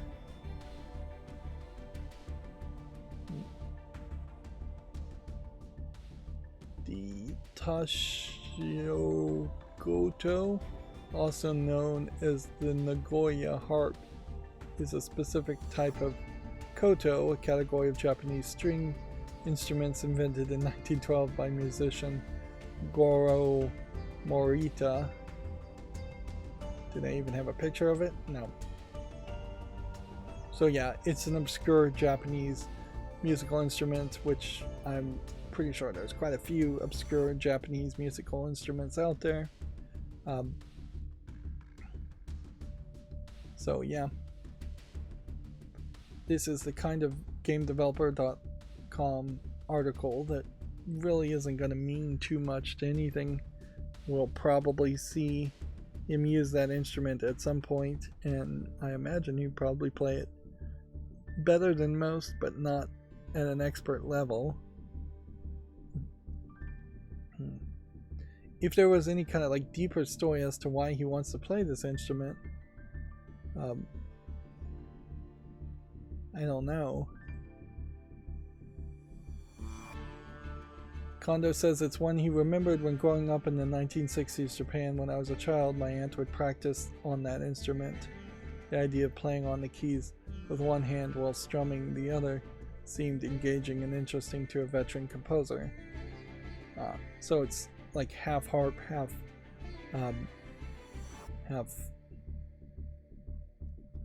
organ, or what's the thing Weird Al plays? Not harmonica. That's not what it is. Squeeze box is what it's called colloquially.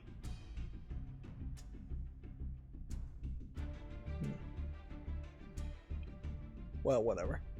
Yeah, it still is really not really relevant information as far as the news story goes, other than maybe we'll have him do some project in the future in which he plays that instrument, which won't really matter that much to most people, because most people couldn't tell one instrument making a sound versus another.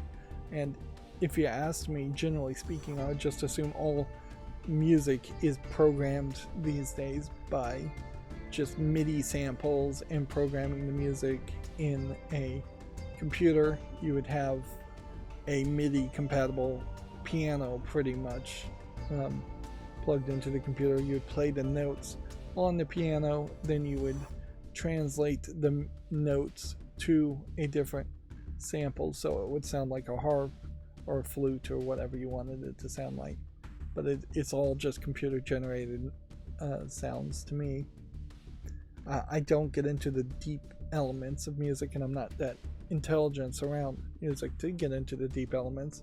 I just can tell you whether the tone and pacing and the notes being played in chords sound good enough for me that they don't stand out. And for the most part, in video games, you just want the music to to not leave the player in total silence, while also not overwhelming them with hugely loud, bombastic music, unless it is some kind of boss battle or the music is really, really good and being integrated into the gameplay experience, which most of the time the music is not really a part of the gameplay experience. Yu-Gi-Oh! Master Duel's background music is a great example of that, in that it plays the same song over and over again, and it's just very easy to ignore it. But if I didn't have it playing, I would just be in total silence, and that would be more annoying, particularly if I just went silent for a few seconds. Now, GameDeveloper.com and, weirdly, a completely separate Godot engine seem to be celebrating games that got shelved, that didn't get finished. Here they have a editorial, the graveyard of features and games when stuff that seemed promising just doesn't work. So in particular, they're talking about features in games, not entire games, where the Godot engine was asking people to submit games that they've shelved and aren't currently working on, which seems like a weird focus. Chain of offers, monetization markets.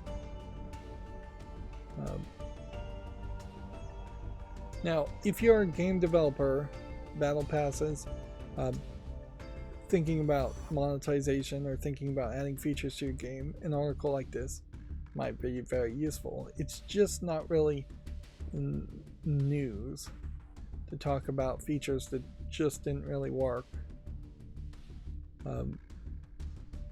Downloading the tutorial. Interesting. Yeah, that is a good example of something not to do, is download a game and then have to wait to download the tutorial a second time.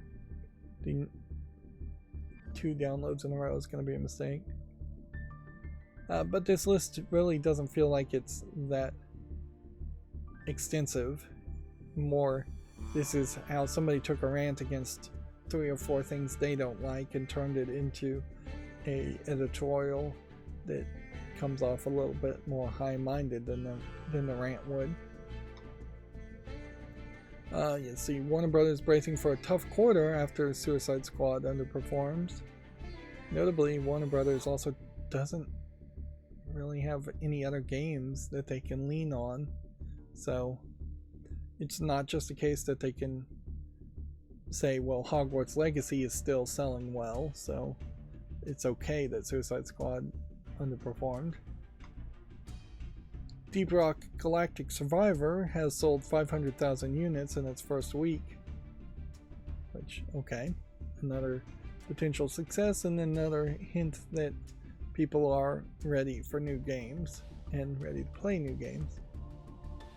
I still occasionally hear people talking about Baldur's Gate 3, but I think we probably have hit a saturation point where people who are still playing Baldur's Gate 3 will love Baldur's Gate 3, but without any DLC or update, there's just not anything new to say about the game, which is fine, really. They could now just focus on either making DLC or just making a Baldur's Gate 4. Let's see, what did Xbox Wire have to say that I had their Twitter feed up? Not sure we actually got the full confirmation that Sea of Thieves was the 4th game coming to, I think, PlayStation. Free Code Fridays, no.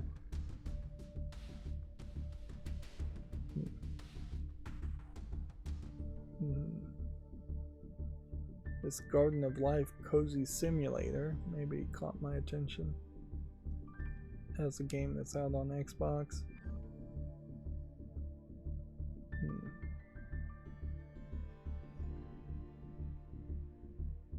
Yeah, I don't know what caught my attention to open this Twitter feed. Xbox Wire in particular seems to just really promote every game that comes back on Xbox Game Pass. or just come on Xbox in general. February update with touch controls. Yeah, I don't think there's anything new to say there. We talked about at the Nintendo Direct that Epic Mickey Rebrushed was announced. Well, this has been since updated that it is not going to be a exclusive to the Switch. It will eventually. It might be first on the Switch, but it is eventually coming to PC, which does create a weird situation where I relatively recently played Epic Mickey 2, Power of 2, and didn't completely love it, but I don't have any kind of memory of hating it so badly that I would really not want to play the first game. So I probably would just eventually get this remake and play the first game, and yeah, I'm going backwards effectively with that, but whatever. Now, if they made a remake of the second game, I probably wouldn't want to play the remake of the second game a second time. I don't think it was that good of a game. Plus, there is also some warnings with at least Epic Mickey 2 in that you kind of need to look at the achievements and follow a strategy guide if you're going to try and get all the achievements. And you have to be fairly careful about where you spend all of your currency and not doing certain things that make certain items really expensive, because there are just some moral choices you can make or accidentally make that will make it very difficult to unlock all the content in Epic Mickey 2. And for a Mickey game, that's a little weird. The game itself, I think, was a little weird, and it was kind of a little too hard for what probably should have been a kid's game, and it's a little too dark, I would say, for probably what should be a kid's game. Oh, I did have this picture. So here we can see 2K showing off Mad Moxie as a character, and she has the hat and she has the makeup, but I would say the makeup is not anywhere as crazy and wild. And she does have an iconic heart tattoo, but not really any scars. Inherently, the faces of real human actors aren't really going to match that much, and the body proportions aren't going to match that much. What they're not showing here is any of her legs, as far as whether she's wearing the crazy stockings and the underwear, thong underwear, showing by at least a slit in her skirt on the side. Is how I would have to really compare this to something else. Let's see.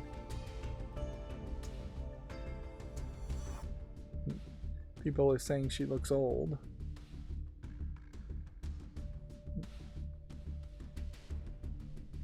Yeah, and in fairness, she does look rather old. And Mad Moxie in the game is supposed to be old, but the assumption is that she's had a lot of work done in the fantasy world. I really would have liked to see a picture of Mad Moxie, and so let's see if I can just bring up a picture that's safe for work of what she looks like in the game, just as a comparison. We'll just do a Google image search. Safe search is strict. Go to images, and yeah. So let's see if we can get the image bigger. So yeah, you have a softer face, a bigger hat in this image. This very possibly is from the game as a 3D model, or this may be kind of a fan rendering here. But yeah, you have very big cleavage. The heart tattoo is not even showing in this one. You have the coat, and then you have the slit in the skirt and the thong being shown, and then you have torn fishnets and striped shoes, and then big high boots. And yeah, it'll be questionable if we get all of that really showing in the movie. Let's see, here's a example of fan art of the face. Here we have more fan art. There's been a lot of cosplay around Mad Moxie, and they've definitely tried to encourage people to not cosplay as Mad Moxie, as they've become more of a woke character, woke company. Here she is actually in the game, being shown kind of from a distance. Yeah, and there is just that weirdness. Here she is being first introduced in the game. Yeah. In this case, it's black hair instead of brown hair, but basically the same outfit. Yeah. It is a weird situation where effectively I think Borderlands is, I think Gearbox is not happy with what they made before, and the Gearbox of now may not be really the same collaborative effort team that made Borderlands 1, either mentally or literally. It may be different people, and that has created the situation where there kind of wasn't that much enthusiasm for Borderlands 3 because it felt a little too different. It didn't have that same edgelord college frat boy feel to it that made it fun. Even if you aren't an edgelord college frat boy, having that feel and playing that role can be fun if you allow it yourself to experience it as fun. In fantasy terms, living your real life like that is almost certainly a mistake. But yeah, I don't have a lot of hope that a Borderlands 4 can recapture the fun of Borderlands 1 and 2.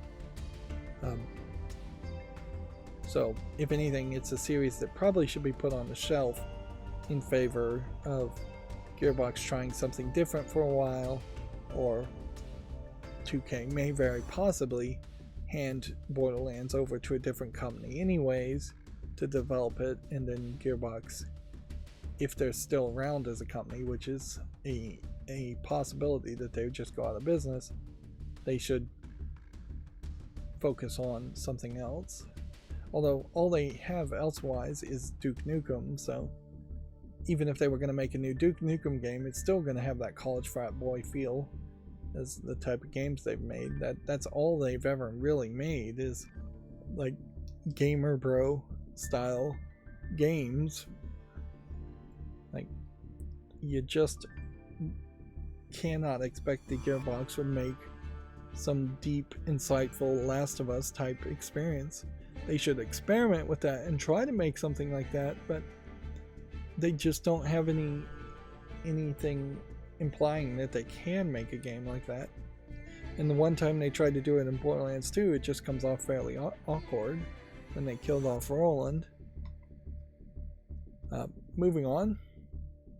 Let's see. Why did I have GameDeveloper.com open? I'm gonna assume I just opened this mistakenly and move on. Apparently, free Prince of Persia: The Lost Crown updates will add new content and modes. The game's first big update is, quote, coming soon. I imagine it needs that. there was a lot of people, including me, that weren't very enthusiastic for Prince of Persia: The Lost Crown. And I wouldn't say that those people were proven wrong, but they definitely weren't proven right either. The game seems to have come out, it seems to have done well enough. There is still definitely some weirdness around it being called a Prince of Persia game in the first place, because it plays very differently from what a Prince of Persia game has ever played before. It's weird to call a Prince of Persia game Prince of Persia when they have just been incredibly delayed with a Sands of Time remake, and they really haven't been able to make any kind of new Prince of Persia game series to continue the Sands of Time series of games, which is what really would need to happen. The Lost Crown is just a spin-off game that weirdly has Prince of Persia in front of the name. But yeah, nobody said it was awful, as far as I could hear. People seem to like it well enough.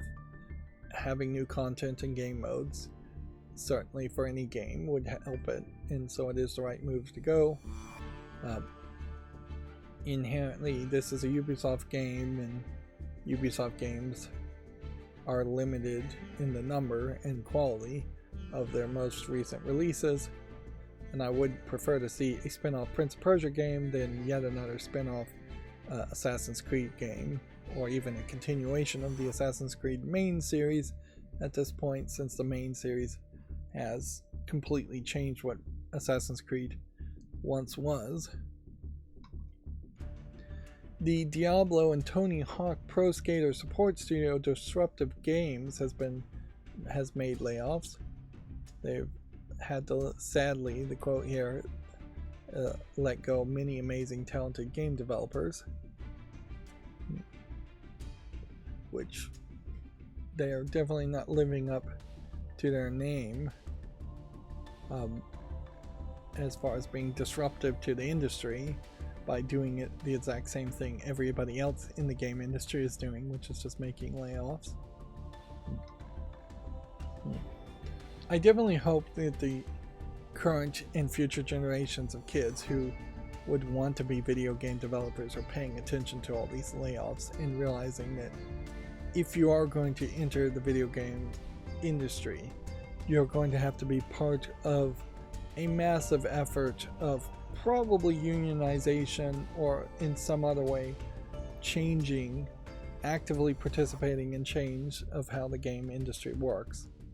Assuming the industry even exists. Who knows? Everything may just be developed by AI by that point. Here is some actual news from Baldur's Gate 3. Larian says Baldur's Gate 3 will receive official cross-platform mod support. It hopes to introduce it in the game's next major patch, which is still several months away. I don't know what mods really are needed or how mods would really change Baldur's Gate 3. Although in fairness, I don't really know how Baldur's Gate 3 plays. I've heard a lot of praise of it, but it does seem like the actual gameplay is not the part that people talk about in Baldur's Gate 3 as much as just the visuals and the romances and the character designs.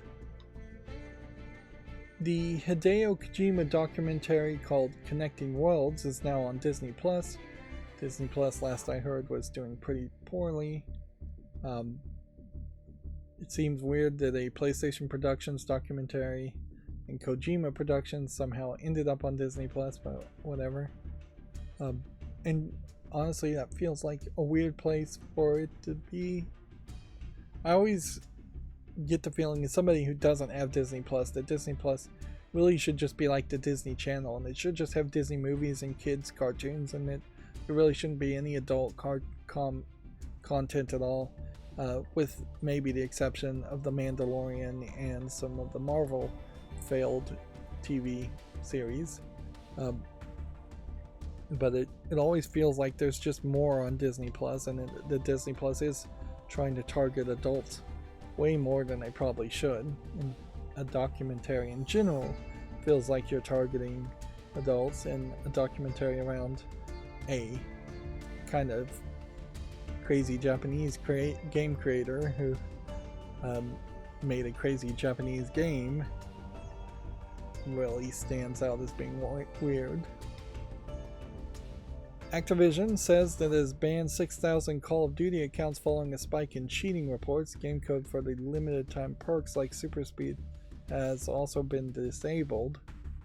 So this is Activision still doing its Activision thing, being very proud of banning cheaters, which I don't know. I don't talk to people that actually play Call of Duty. I don't know if Call of Duty players like that, or if they think that maybe 6,000 is too few or too many bans.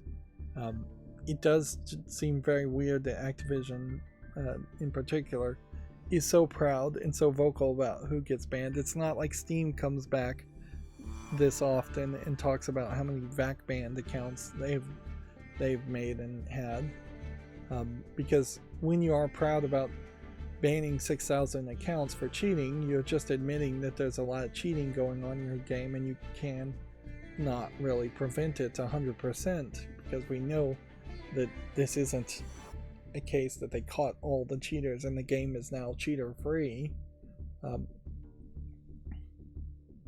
So it doesn't seem like at this point Activision is going to change how it announces things or how it does things with Call of Duty, just because they're owned by Microsoft, which at some point in the distant future maybe Microsoft will change that. I would think if I acquired a company, I would say all press releases must go through me, or go through Phil Spencer or whoever's very high up there, and that there should be just coordinated ways in which press conferences and press releases are released and announcements are made, so that it always feels like it's coming from the same person, from the same voice. But no, this definitely feels like a different kind of announcement from Activision than what you would get from any other Xbox owned company, Microsoft owned company. Platinum Games on February 22nd was celebrating the 7-year anniversary of Nier Automata being released. Maybe it wasn't immediately released in the West 7 years ago. I wouldn't remember. And so you have a heck of a lot of fan art that they're showing, or just, if not fan art, celebration art. But each image, I guess we could maybe see it if we scroll down, but it probably is better just to click on this to see them all.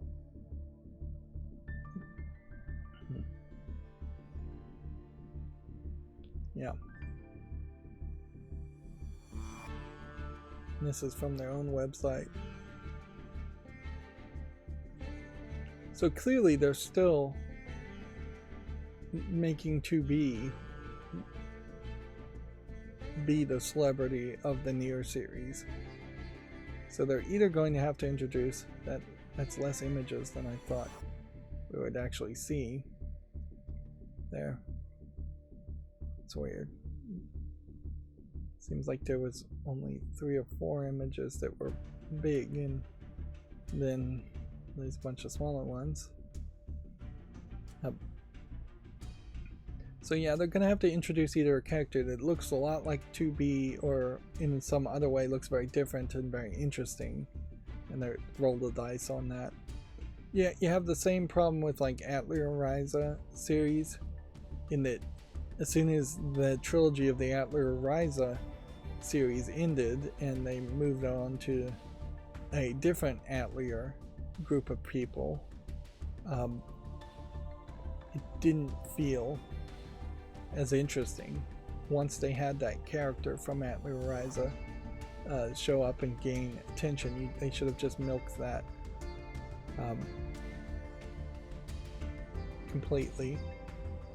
So we're still getting comments and retweets from Yoshimi Yasuda around the Lollipop Chainsaw Repop here. He's doing it in Japanese and English.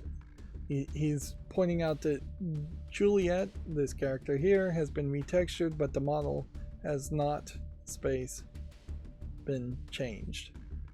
I imagine that was supposed to be in bold. In the original version, he says he used a process called facial lighting to make Juliet look beautiful. On the other hand, in Repop, one of the important goals is to express Juliet's natural beauty using CG technology, which CG technology in this case probably is getting poorly translated.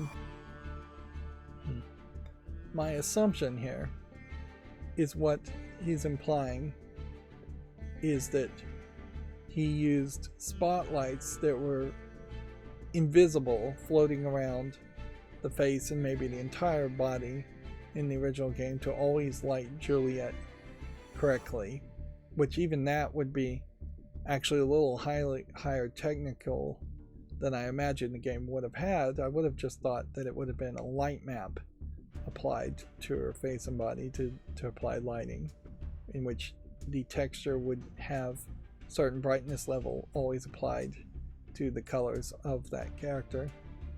Whereas I imagine now in the remake they are trying to probably apply what would be like ray tracing or some form of light mapping. CG would stand for computer generated technology, and so that doesn't make any sense when you're talking lighting unless you're talking some kind of algorithmic lighting, which would then just be ray tracing with a different descriptor around it. Looking at this picture, her head is twisted in kind of an awkward way, and so her head feels like it is a little too high. You are looking from the ground upward, and maybe that's stretching out her neck a little bit more. The arms look a little bit kind of stretched on the shoulders here, and the wrist here feels a little awkward too. The knees look alright, and the bust and belly and hips all look alright. The biggest part to take from this is to take a second away from looking at Juliet and look at the backgrounds here and see that there's definitely some lighting technology being applied to things, and some like bloom in the background from a sun. And then the next biggest thing is that there has been this consistent concern around censorship around Lollipop Chainsaw Repop, and I think they've picked a camera angle here specifically to try and alleviate any censorship concerns as far as, can you take the upskirt shot and the lewd angle, and can you see her underwear, or is it just going to be a dark black blob, which it often is, or is the camera going to be programmed so you can't in a photo mode take an upskirt shot if you want to be perverted and do that. And often the Japanese release of games will let you move the camera downward and see an upskirt shot, and then the Western versions will not allow that. The Japanese obsession with underwear, panties, is pretty notorious and pretty famous. But yeah, I don't think you would put out that screenshot unless you're trying to alleviate concerns of censorship, which is really all they have been doing completely. Here you're seeing someone put out a kind of great argument that we've run into with Western games, in that increasingly the faces have been made dirty or dark or ugly in people's opinions in Western games. Although I wouldn't inherently say all of these faces look ugly, and there is quite a lot of African or black characters here, so I think there may have been a lot of opinion in the description here. Honestly, the only face that looks a little awkward is just the face gesture here, where storyline wise, like Hellblade Suna's sacrifice kind of makes sense there.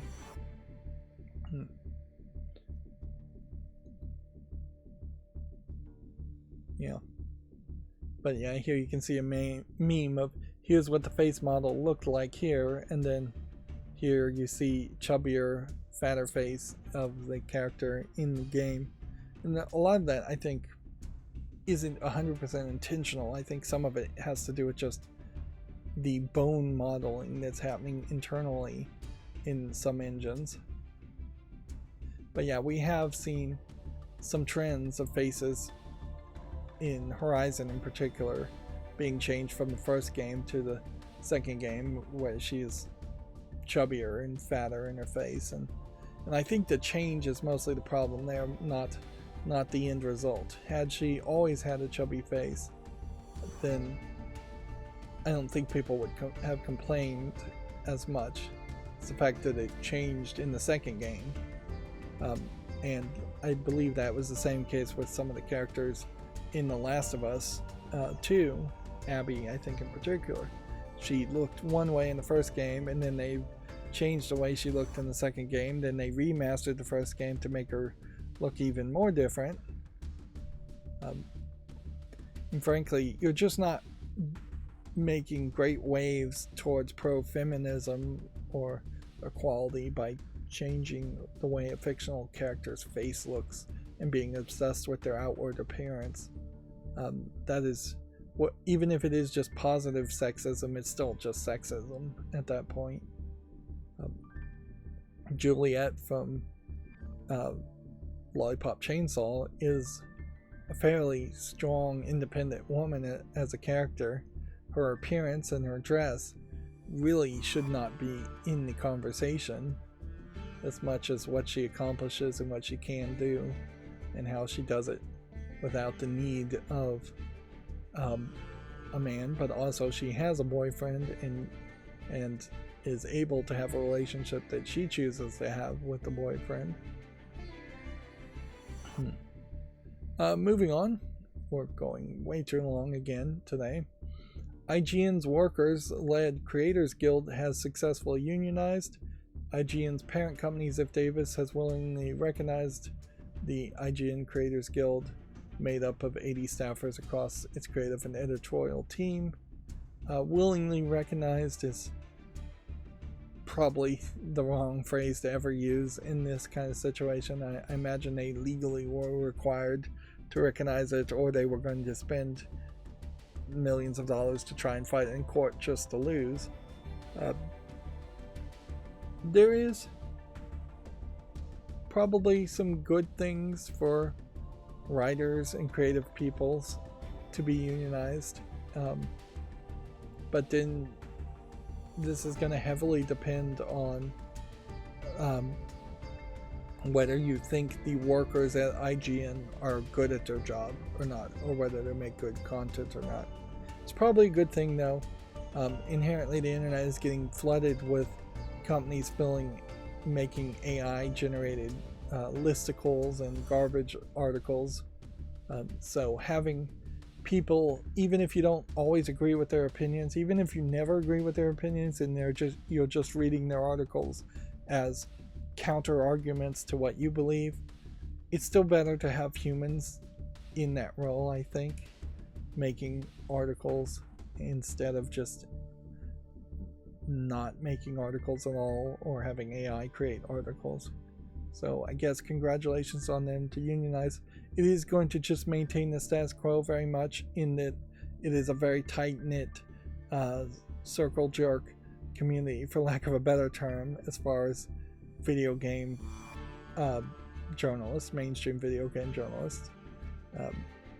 But you know, with unions, there might be a scrappy new person that enters IGN and decides they have different types of opinions and have the protection of union support, so they can write more right-leaning articles from a more right-leaning perspective, and it might be more difficult for them to be fired from an editor who doesn't agree with that kind of who thinks the other way. So unionization might actually break the groupthink, although it might not, because if the union runners are just in that same kind of more liberal left-leaning groupthink in the way they write articles, mainstream video game journalists tend to be that, at least outwardly,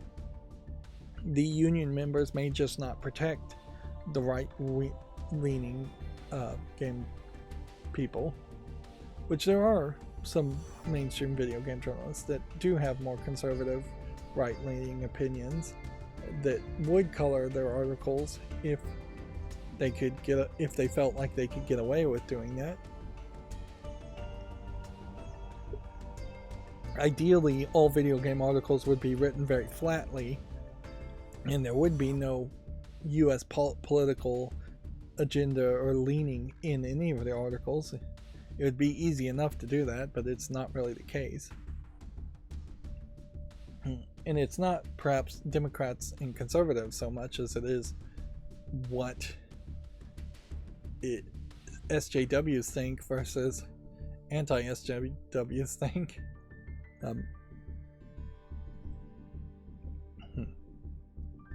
But yeah, it'll be interesting to see if this leads to any better quality IGN articles or more people reading IGN articles or not.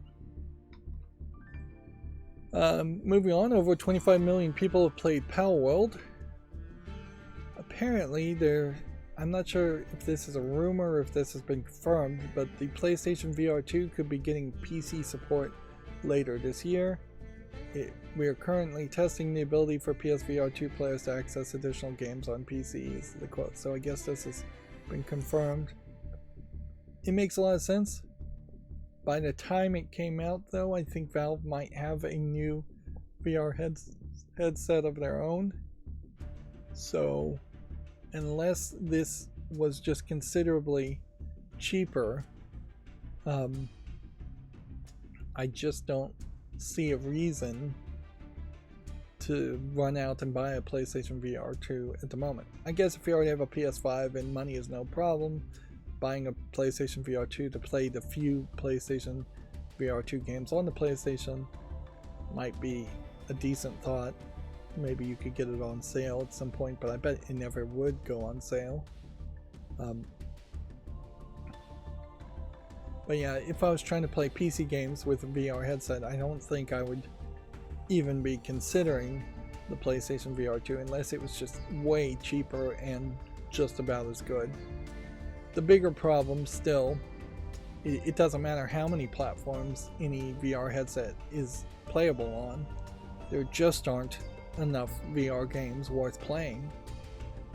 VR is just going to consistently be a brick wall as far as progress goes until VR is like just super cheap and development of games for VR is super cheap, and that's probably at least 10 years away, if not much further away. And I think fundamentally playing games in VR just doesn't make that much sense. I would rather than have VR, I'd rather to have a chip or a hat I could put on. Ideally it would just be a hat, not a chip in my brain, where I could lay down, go to sleep, and play video games while I was asleep. Or I could lay down and look like I was asleep and play video games in my mind without moving my body around. And that technology is about as fictional as good VR is at the moment, in my mind. Moving on, the Thunderful CEO says that its restructuring program is off to a good start and it will take full effect later this year. Since the end of the quarter, we have initiated a comprehensive restructuring program to address past overinvestments. This is a very good way to say they're doing layoffs. It will eventually result in 20% of the company employees being laid off. But what a great way to spin it to make it sound like good things are happening when you're really just laying off people. What was Culture Crave all about? Why did I click on this? I think I just clicked on this accidentally. Yeah, there's nothing here. There was the big, I didn't even talk about it because it wasn't really video game related, but cell phone service went down. I guess they probably showed off this Borderlands trailer. But yeah, there's nothing else here to talk about. It doesn't really mean anything to me though that the cell phones were down as far as video games related. Speaking of barely being video game related, the National Video Game Museum was promoting this tabletop adventures, which I'm not sure if they're actually directly affiliated with this at all, but at the Frisco Discovery Center on 3/16, there's an event that includes exciting individual 2 to 4 hour role-playing games between 11 a.m. and 7 p.m., each led by an experienced game master. So it's tabletop games like Dungeons and Dragons, which is not video, which is not video games. Each game only costs $5 for entry and is open to adults only, which definitely seems like a weird element. And it's a weird thing certainly to promote, as you're supposed to be the National Video Game Museum, to promote something that is a direct competitor to video games. It also highlights something here in that the next latest post from National Video Game Museum was from February 2nd. So it's been 20 days since they have tweeted or retweeted anything at all, which is fine. I mean, if you have nothing to say, then don't tweet and don't open your mouth, I guess. But it definitely feels like they should have something more to say. There could be little facts this week in video games, things like that. There are other YouTubers that have channels totally dedicated to what happened in video games each week. You could just repeat what they say. You could talk about sales, you could talk about layoffs, you could talk about anything at all, if you want to talk about things. Or you could just have events. Overall, you'd think that the National Video Game Museum would occasionally have like an event, cheaper entry on the slow day of the week. There's got to be a Tuesday or a Wednesday when they get very few people showing up. Wouldn't that be a great time to have half off ticket sales or something like that to try and boost your attendance? Definitely don't promote an event that is in direct competition, particularly since I don't think the event is even happening at the National Video Game Museum. It would be a different thing, I guess, if you were having a tabletop event in the Video Game Museum itself. But whatever. Tales of Arise has hit 3 million copies sold. And then the ESA also retweeted something a little weird. The ESA has not really been in the business of tweeting rumors or speculation in the past, but according to Forbes, hashtag Sonic Prime, a series based on Sega Sonic the Hedgehog, live tweets and references here, has joined the top 10 shows on Netflix. The trend continues to show the growing influence of video games in shaping diverse forms of entertainment. I guess this isn't so much a rumor. It's a rumor, according to Forbes, that it is in the top 10 shows. But yeah, I would also believe that to be the case. It is a more interesting tweet, certainly, from the ESA than them really retweeting a California Congressional District representative, not Republican, Rep, REP, representative giving a speech and a bunch of people in suits listening to the speech.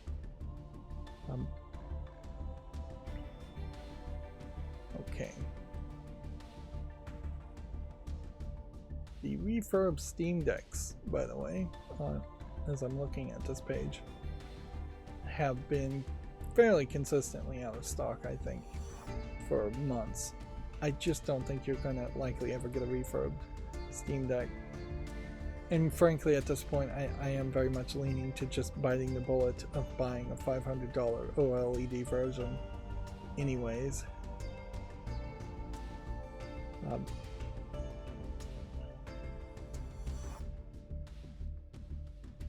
Yeah. So we're not at the end of the show. Let's say that early. Here are the games from the last stream that I'm going to make YouTube shorts on, although I feel like I've already shown a lot of these. Yeah, because those would have been the big ones. And then these are the games I'm going to consider putting on, making YouTube shorts on. And we'll try and burn through these. Tales of the Magic Ball is a marble game, but it looks polished enough to give it a chance.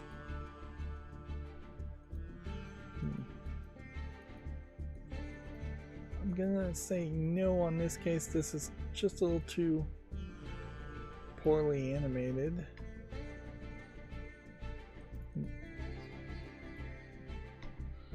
Constantly, the problem is if I do start being more strict as far as just what games I want to talk about or highlight, I am gonna just increasingly make it an arbitrary game.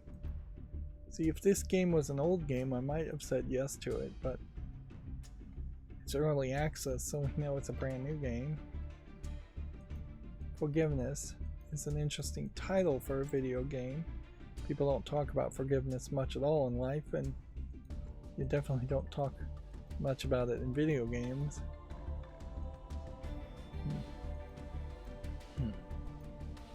They were talking on Reddit, like, what were the worst video games ever, and Road to Hell Retribution was one of the games being mentioned. Let's see, does this support English? Yes. Guess we'll give that a chance.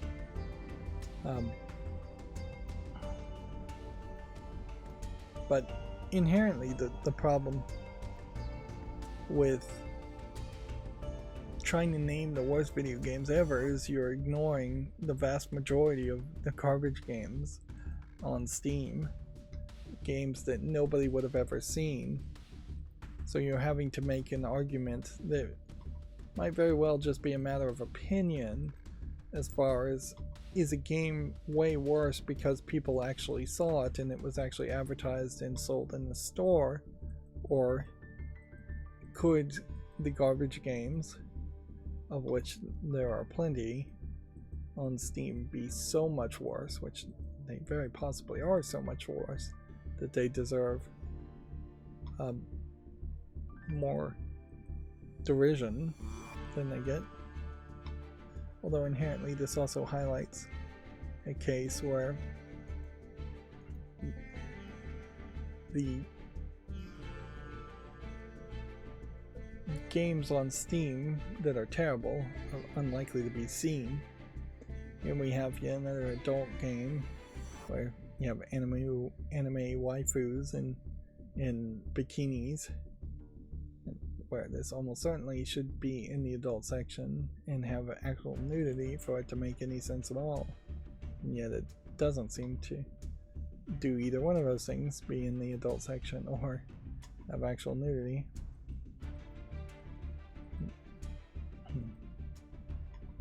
That is the one hopeful thing, I think, around these stories of Gen Z people just not wanting sex scenes and romance in otherwise non-romantic forms of media and movies, is the assumption there, and it could be the wrong assumption, is that they just know how to get to porn when they want to see porn, and so the idea of a sex scene just popping up in an action movie where it just doesn't really belong and just breaks the flow of the narrative makes some sense.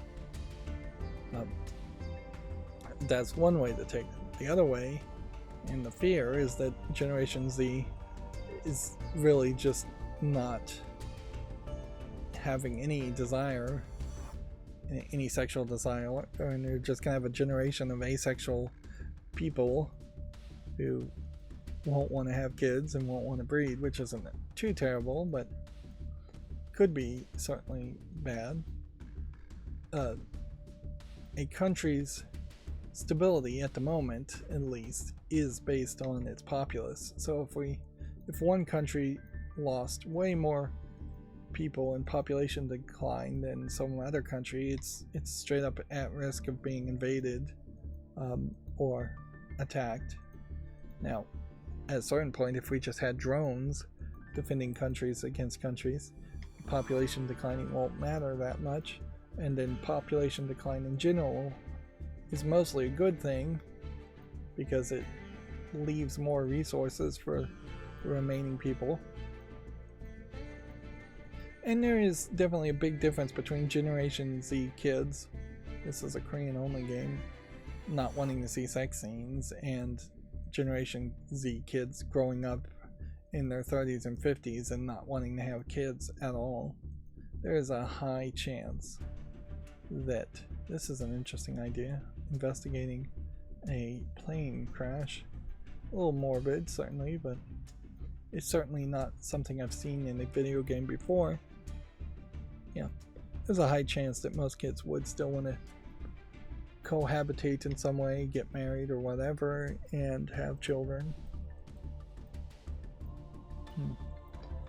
If anything, I imagine Gen Z kids hopefully just have a better understanding of how expensive and how difficult it is to raise children, and that you really have to like kids at all ages as an element too. I'll give this a chance. You can't just like babies or 1-year-olds or 2-year-olds. You've got to like 13-year-olds, 14-year-olds, 16-year-olds, 18-year-olds too.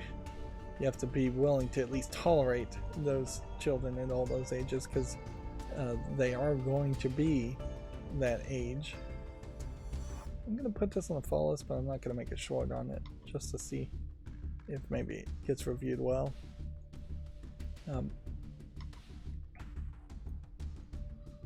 And yeah, same is true with relationships, is that you can't just like somebody, a significant other, when you're in that puppy love beginning of a relationship, the first 6 weeks when it's hot and heavy and wild.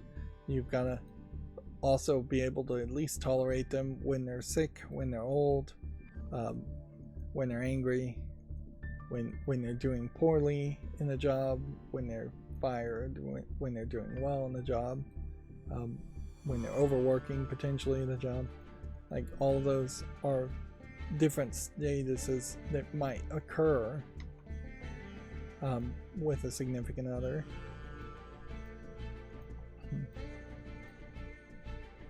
And yeah, you have to at least be able to imagine staying with them for a significant amount of time before you should commit to something like a marriage.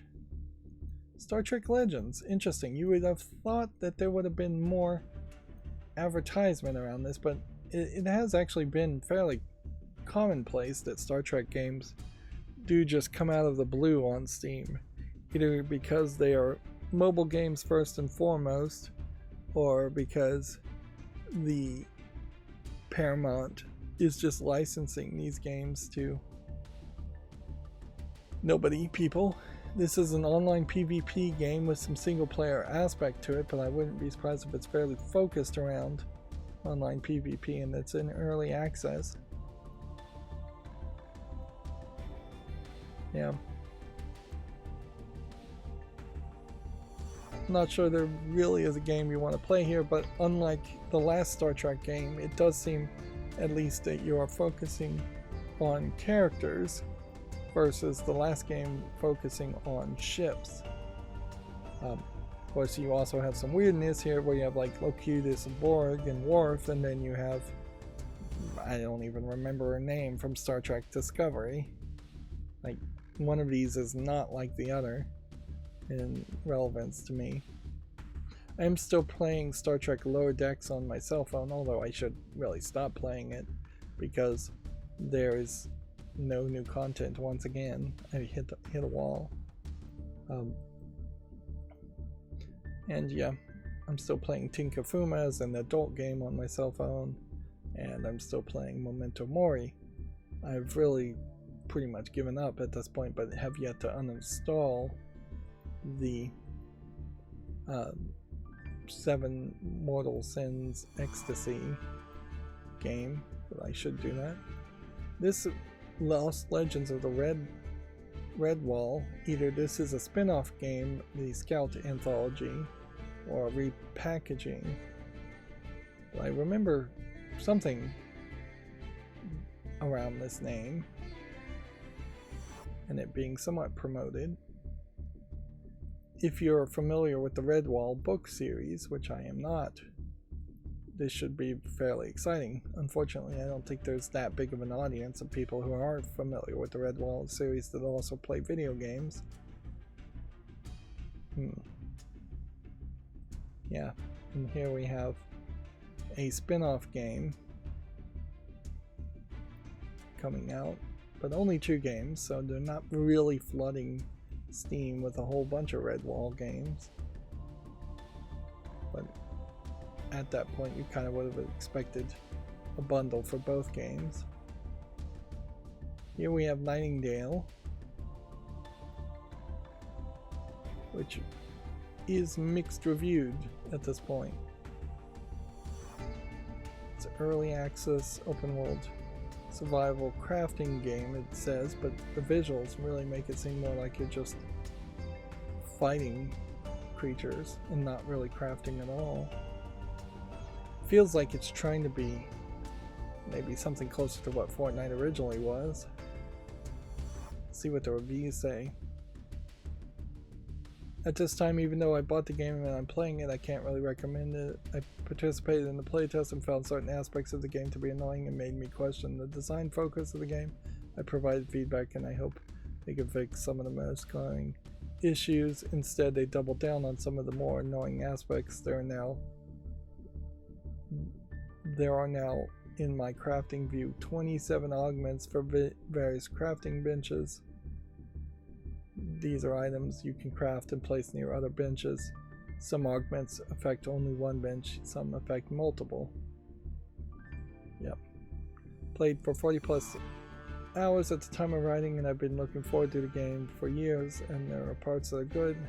Visuals are great, the voice acting there is I enjoy. Wish there was more of it. The gear crafting system is very interesting and not reached in-game yet.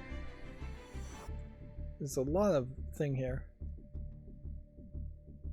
A lot of things being said on the negative reviews. I need to read the shorter, piffier negative reviews. Currently the game is a crash simulator, but I love the craft system, can't wait.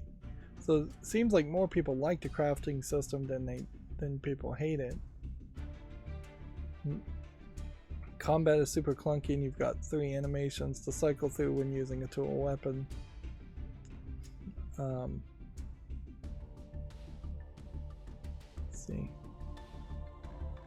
what the cons here. Progression is one of the biggest issues. It's not clear to the player what you're supposed to be doing next. It's overly complicated. It doesn't need to be. It's extremely grindy. Combat is boring. Puzzles are way too easy.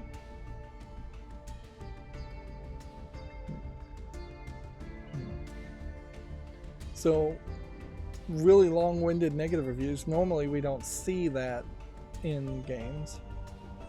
So, what I generally would have to assume is it's just not really coming together, and that this is potentially a true early access in the sense that they are still tweaking the formula of what they want the game to be, and potentially they don't really know what they want the game to be. which would also kind of explain the visuals somewhat here too, is that it doesn't quite feel like there's a consistent plot. Like the fact that you have one gate that looks like this, and then you have another gate that's big and round like that, seems just visually inconsistent. The fact that you have some worlds that have monsters that look like this, but then you have some worlds that have monsters that look like this, seems inconsistent.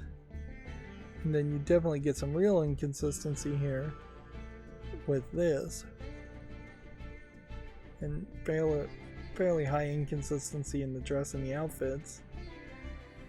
And yeah, this looks like a harpy demon, where this guy looks like a fairy fae monster, assuming that's not just a playable character based on the outfit. Definitely it's a case where I just don't know what is going on. I probably need to start closing things that are on the follow list and redo how I'm going to do follow list cleanups going forward. Because like this is a game that almost certainly doesn't need another YouTube short around it, and if I'm trying to reduce the number of YouTube shorts I make, when I get to a tab that is already on the follow list, I should evaluate it to see if it could leave the follow list and go on the wish list like that game could, and then just not make another YouTube short on it, so close the tab.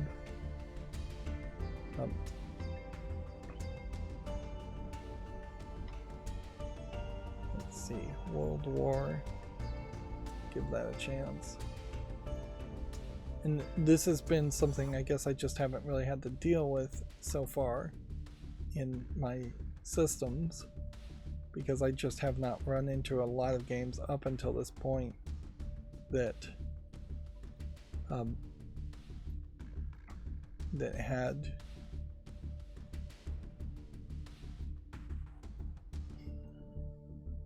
I'll give this a chance. Yeah, I haven't run into a lot of games that have been on the follow list and have actually released lately. Also, haven't seen anything on the stream chat on Twitch as far as I can see, unless my stream chat box is broken. Which I wouldn't be surprised if dual streaming, multi-streaming to Twitch is just going to be a really slow process. And it would be nice if it was just a breakout hit, totally, but it's not likely to really happen there. And inherently, even if I was a major success on Twitch, I just don't have a lot of confidence that I would try to become a Twitch streamer over a YouTuber, because I want to do pre-recorded videos. I need to do pre-recorded videos, and that's just not something that ever really gets promoted on Twitch as much. If there was somebody new in charge of Twitch and they did start to say, hey, we're gonna really start to emphasize pre-recording and editing your footage a little bit more, which you could solve a lot of problems on Twitch if you started to emphasize that, because you could say, hey, we're going to lock out the live streaming ability from a lot of these Twitch thoughts until they edit themselves down and censor themselves, so no more nip slips type stuff, or no possibilities of nip slips. Right.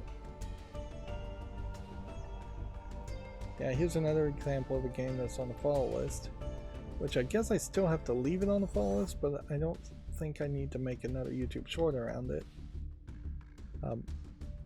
Probably not going to do anything with Culture Wars. It's probably a meme game.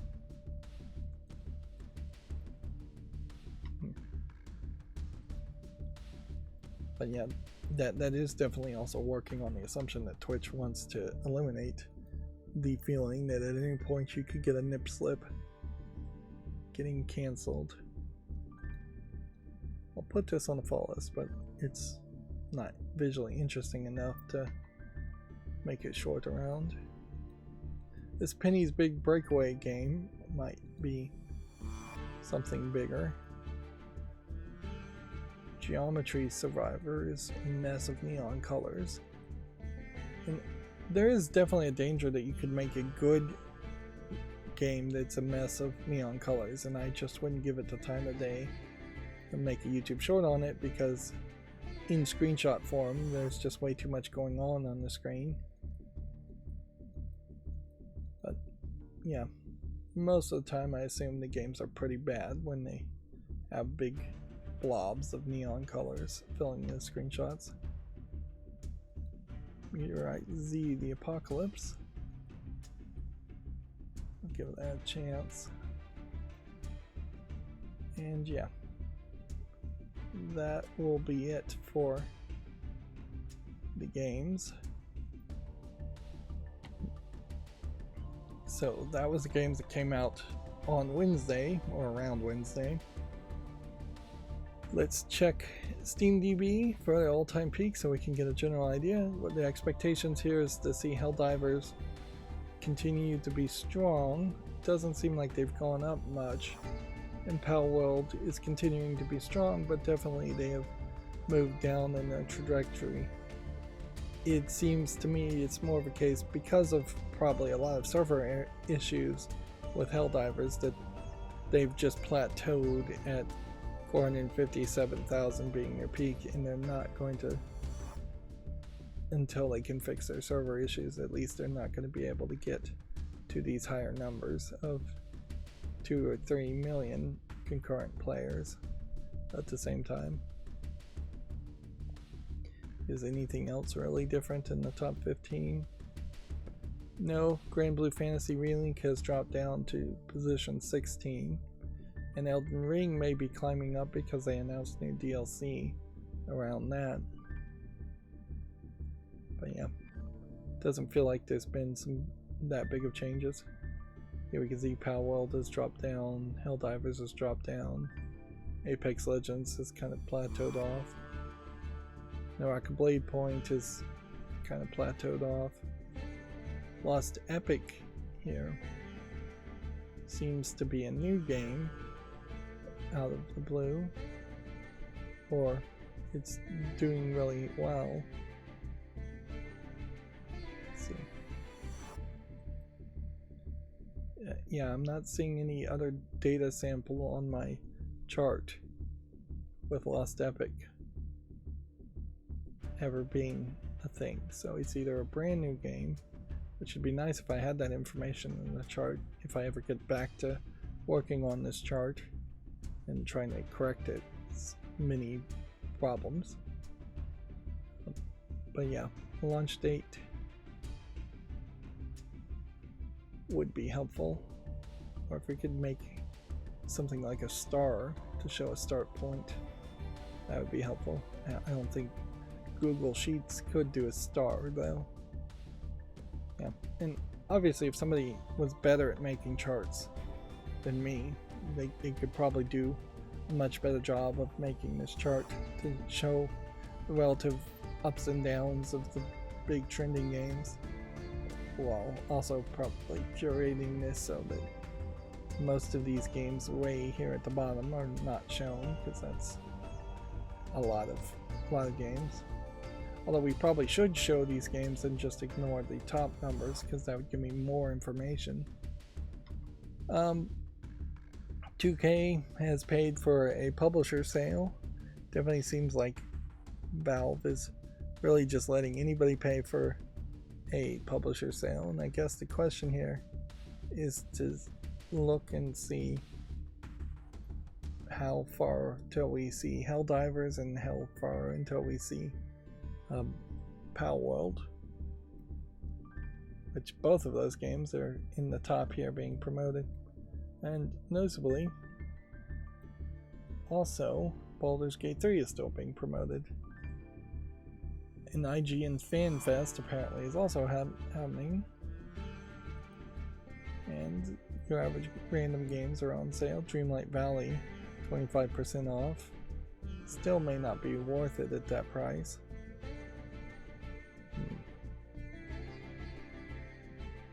you kind of see the same games go on sale very often. And it's not like more games go on sale if you already have purchased games. Regency Solitaire 2. When did this come out? I covered Regency Solitaire 1. And the content creators found me on Twitter and thanked me. I mean, the game creators. I'm the content creator. Thanked me for covering their game. I did not like their next game as much, Shadowhand. It was a little too grindy. But yeah, I can certainly see covering Regency Solitaire 2 at some point. Alright, and so now we're going to go through the news and try and make the clips, continuing down the path of trying to train myself not to stumble over the headlines and just read the headlines and move on. So it is a faster experience. In particular,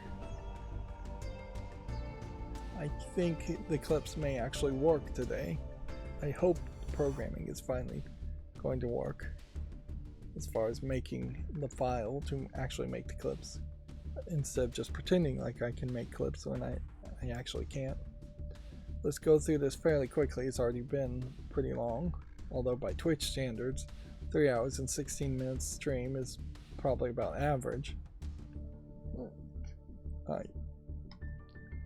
That is not Regency Solitaire. Alright, we're going to have to move this tab all the way to the end, because that was supposed to, I should have opened it in a new tab. And instead I clicked on it, which that was a mistake, and that may just be a compounded mistake. The only way this system works is I have to be at the far right of all the tabs in a window in Firefox. And then when I middle mouse button, it closes that tab and moves to the next left tab, which would be the new far right. And all new tabs have to be at the far left. And it, I think, only works that way. If I flipped everything around, which I could do, it just wouldn't. The programming is slightly different on how it reacts in Firefox.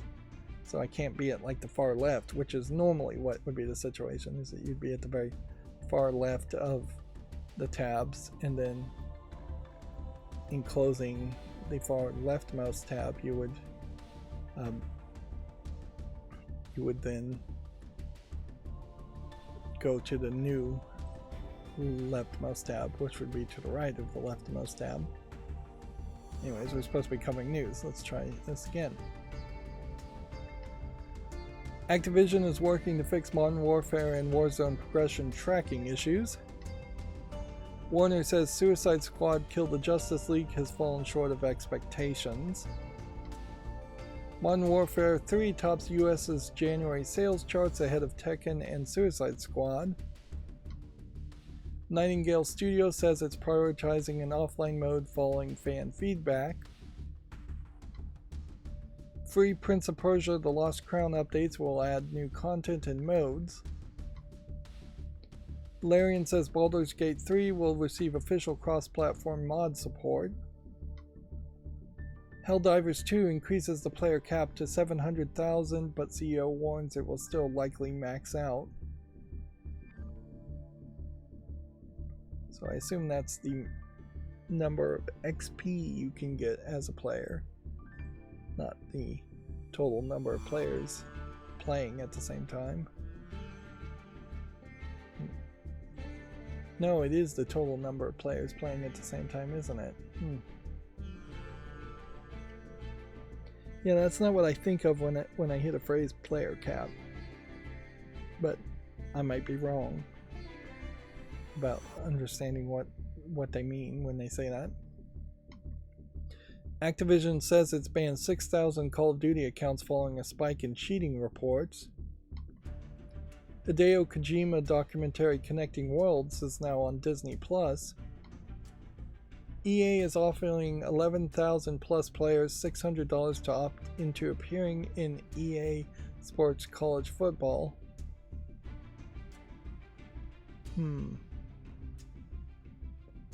There almost certainly are people that would be willing to pay to take $600 to give their name and likeness to a video game.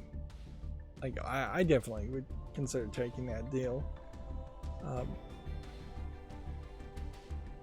And that probably is pretty cheap compared to buying the likeness of any kind of actor or any kind of college football player.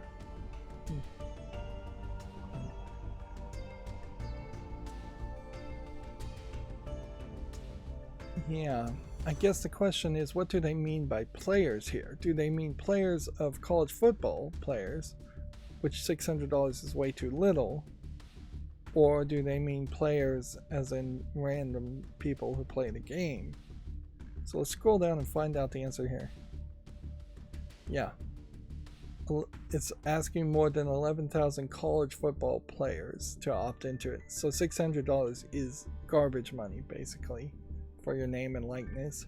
Perpetually, I assume, to be used, so there would be like a college football 26 that you probably wouldn't get any kind of residuals for, and a 27 that they would just be able to use your likeness again. And very possibly, if you're a college football player now and you go to an NFL league, then EA may already own your likeness in that case too, so you may not see any more money. That is way too little of money for a college football player who is effectively a celebrity as much as they are an athlete.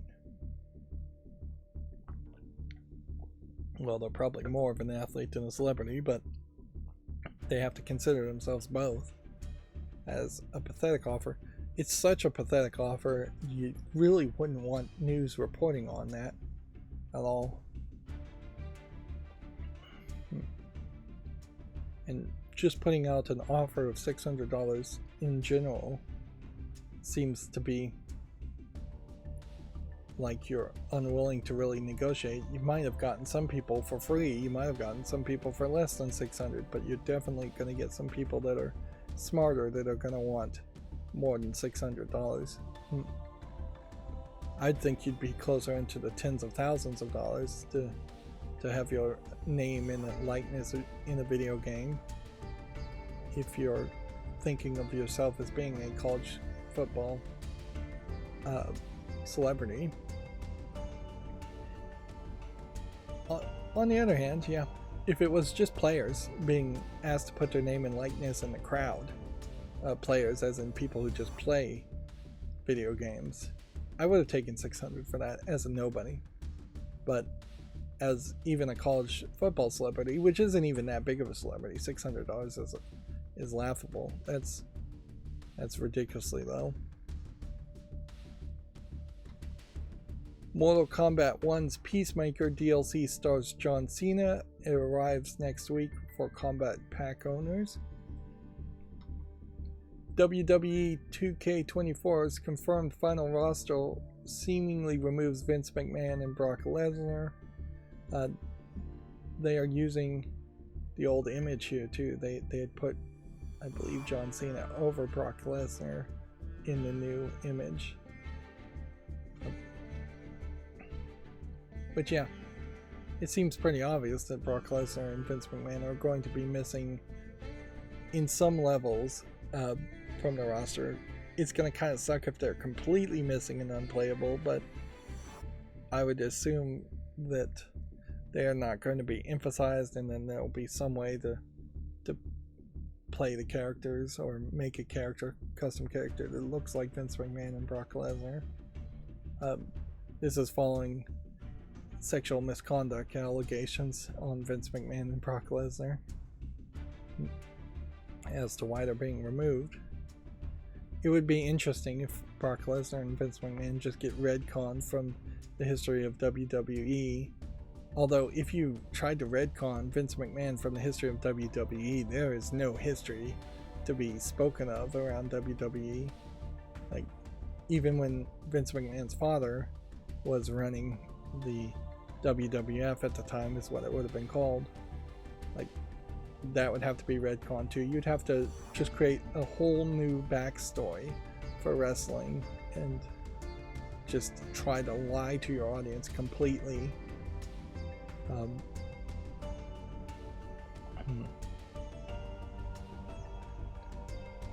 Which that might be an interesting storyline, since The Rock is basically now the new guy in charge of WWE. At least he's the character that's pretending like he's going to be in charge of WWE. I believe that's the case.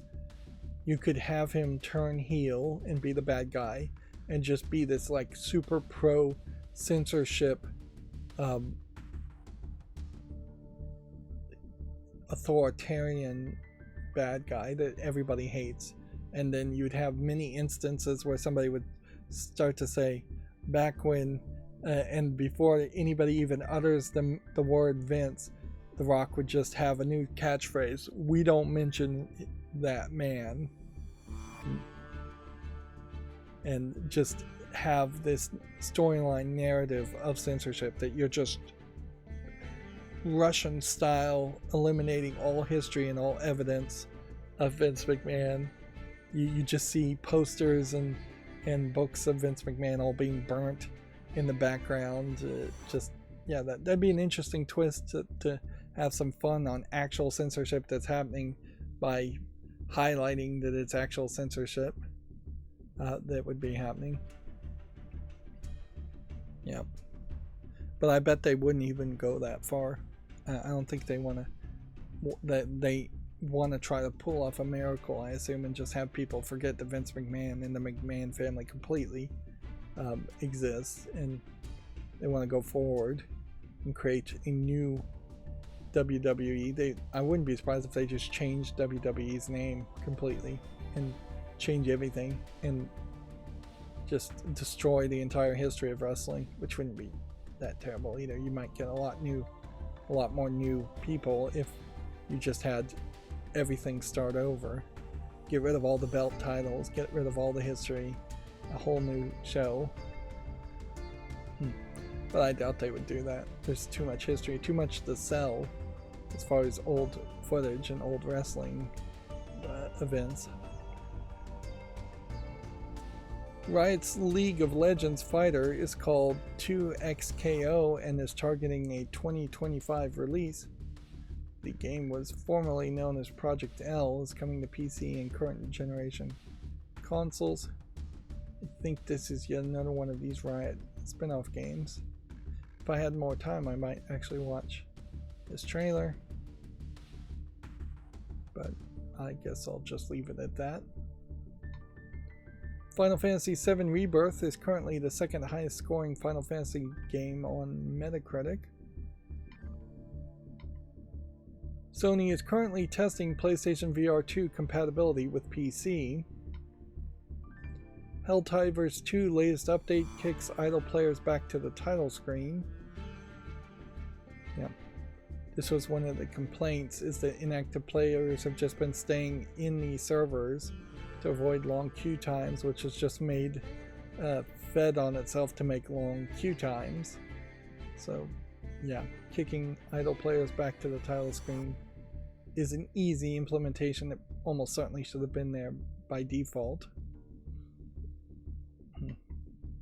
Prison Architect 2 has been delayed to May.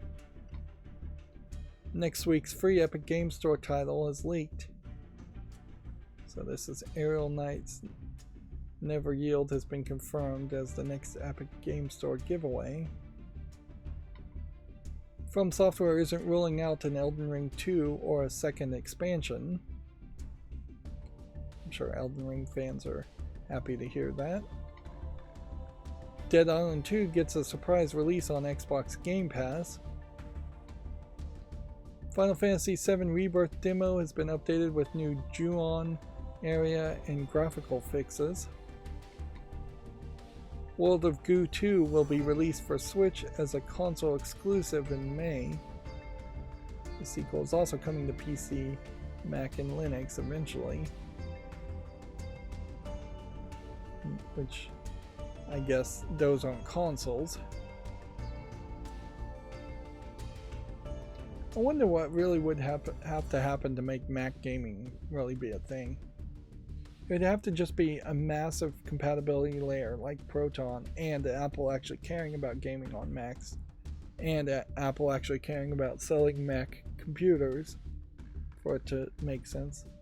And there, in fairness, there are plenty of versions of Linux that are not focused around gaming at all. SteamOS really is a standout as being very good at being compatible with playing Windows games. And yeah, it is a little inaccurate to call PC and Linux different things when really they mean Windows here when they say PC.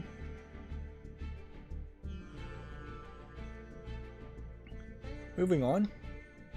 Llamasoft, the Jeff Minter story will be released in March. What was this one about? Who's Jeff Minter at? That name sounds familiar. It's coming to PC, PlayStation, Xbox, and Switch. Tells the story of an influential British game designer career in the 20th century via virtual museum of design docs. Is this the guy who made Goat Simulator? I think it is.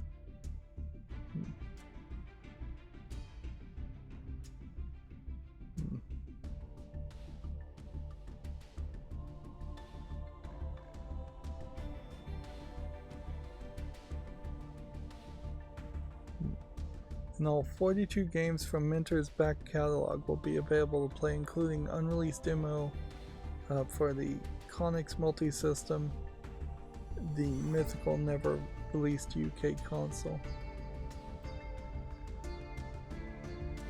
Digital Eclipse's next interactive documentary is Llamasoft, the Jeff Minter story.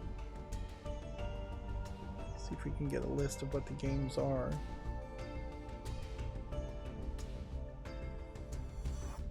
It does seem like it is a random assortment of games that I've never heard of, and I'm not 100% sure I believe these games actually existed.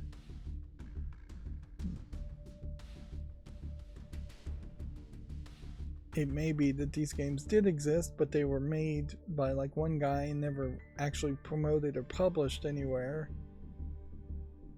There's a real obsession here with camels. I guess not goats. Tempest 2000. That's the only game here that's really standing out as an actual video game. Void Runner might be an actual game. Hellgate might be a predecessor to Hellgate London, but maybe not. Apparently he made Centipede. In a funny way, if you made Centipede and then you made Tempest 2000 and then you made 40 other games in between that are completely irrelevant, that's not a very good career to make a documentary around and celebrate. This looks like a weird game, and I guess I'm just gonna have to leave it at that. Picross S Plus is coming to the Switch next week. Xbox announces multi-platform releases for Pentiment, Hi-Fi Rush, Sea of Thieves, and Grounded. Bethesda has accidentally revealed its Hi-Fi Rush PS5 release plans. From Software's boss is very happy to see fans calling for a Bloodborne remake. It's a title we hold very dear just as much as our fans, says Hidetaka Miyazaki. I'm stumbling over words at this point. Alright, let's hurry up. We should be done fairly quickly, but we still have the Gematsu articles to go through. Elden Ring's first expansion trailer confirms a June release date. There's no better time to jump into Dungeon Fighter Online. which this feels like this is a sponsored article. The visuals on these characters look interesting, but weirdly all these screenshots don't really imply that it's a fighting game, which is what I would assume it is. Let's hit play here, and then skip around and see if we can figure out. Yeah, it's a side-scrolling beat-em-up game more than a fighting game. So perhaps Dungeon Fighter is a bad title for it. And it's weird, there's this banner in the corner. The visuals here look way more interesting than the trailer did. Moving on. A remake of Epic Mickey is coming to the Switch. It's also going to come for the PC, PlayStation, and Xbox. Star Wars Battlefront Classic Collection has been revealed ahead of its March release. Mother 3 has been added to the Switch Online's GBA catalog only in Japan. Game Freak's cult classic 3DS game is coming to Nintendo Switch. This is Pocket Card Jockey, a game that I wouldn't have really assumed would have ever come to the West, but I guess if you can put it on the eShop.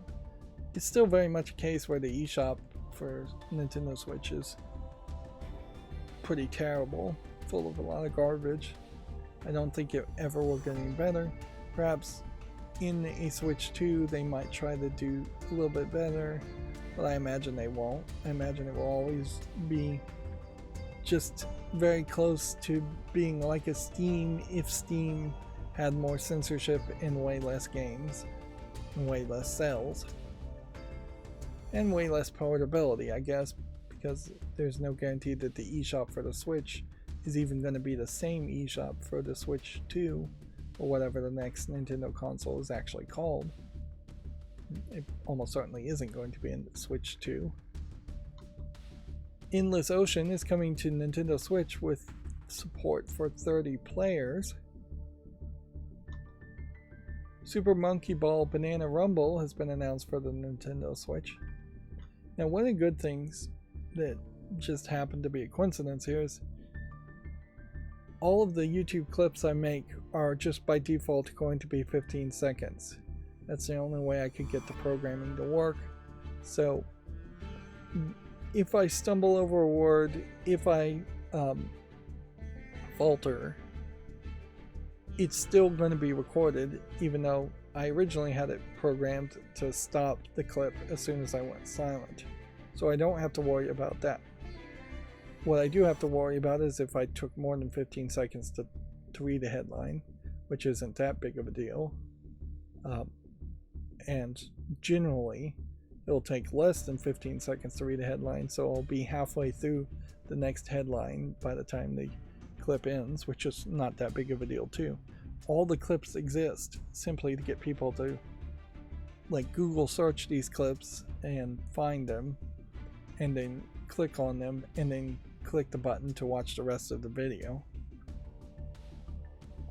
So it very much is like fishing in that I'm putting out little hooks at 15 seconds in length with the clips to hook a fish and reel it in to a 3 or 4 hour live stream. Even if they are actually only going to watch the last hour, that's still more views and more watch time than normal. It also brings in people who maybe aren't interested in the first hour of Yu-Gi-Oh! But are interested in video game news. Although inherently I probably should just get rid of the Yu-Gi-Oh! And only stream about video game news. But too many people like the Yu-Gi-Oh! Element to really do that. Alright, so that's going to bring us to the Gematsu articles now. I still didn't fix the banner issue, but whatever. And we'll probably open more tabs when new games get announced from Gematsu, so it takes a little bit longer, but let's get into it. High on Life PS5 and Xbox Series limited print physical editions have been announced.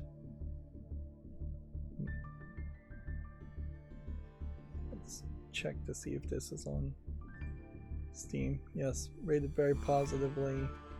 Already on the wish list.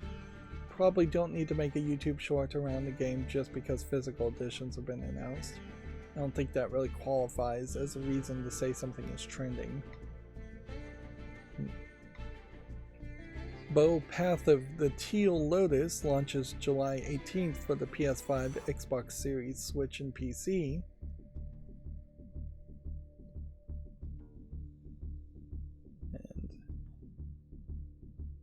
And I assume we now have like a launch date, so that probably does deserve another YouTube short. Dungeons of Hindenburg has been delayed to summer. I guess we'll double check to see if this is on the follow list. It already is. I'm not going to make a YouTube short on something that's been delayed though. Age of Mythology Retold launches in 2024 for Xbox One and Series and PC.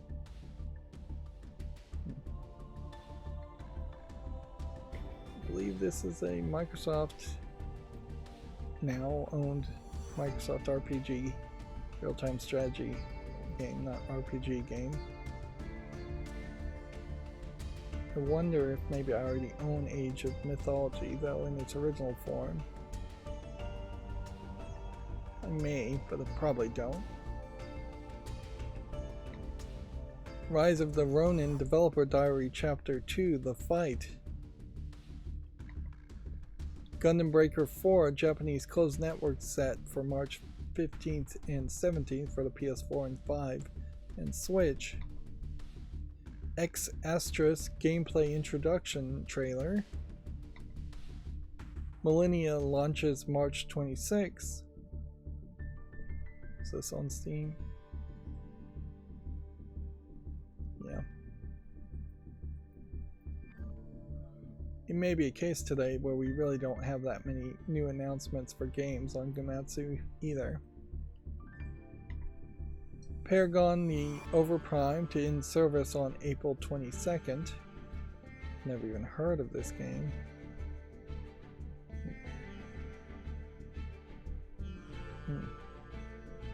It's a MOBA. Netmarble MOBA falls in the footsteps of its predecessor. I wonder if there's a game called Paragon that was shut down and then they brought it back called Paragon the Overprime and now they're shutting it down again. Or maybe it was a sequel. Project L, officially titled 2XKO, launching for the PS5, Xbox Series, and PC in 2025. This screenshot is better than the other one. Here. Did we actually look at this? It's only a few seconds long.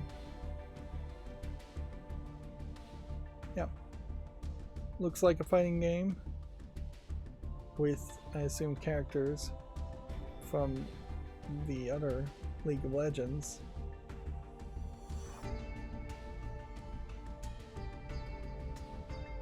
Which, yeah, I guess that makes sense. In a funny way, it kind of does just feel like fighting games should be spin-off games of other games if you already have a collection of characters.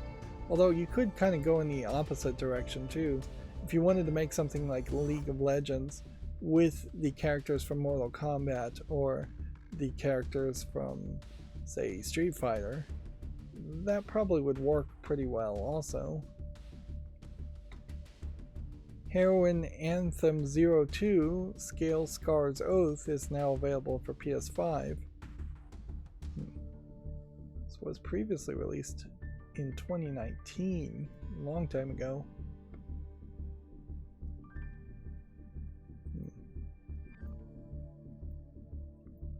Well, it is rated very positively. I would have to assume it wasn't in early access, or maybe it was in early access. It says here that it was released in 2022, so it may have been in early access for a couple years. Now, the weirdness, I guess, around this would be just finding that first game Hero Anthem 0, Hero Anthem 02.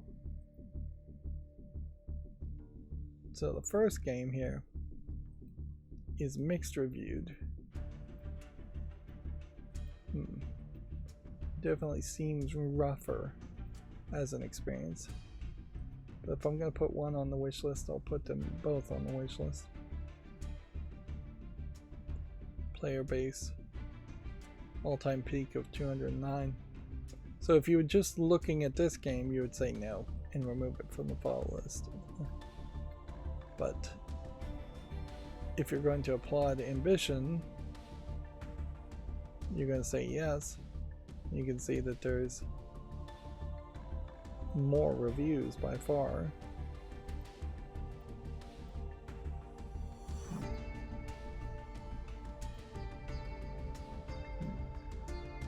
Let's just reload the page and see if we've got it where we want it to go.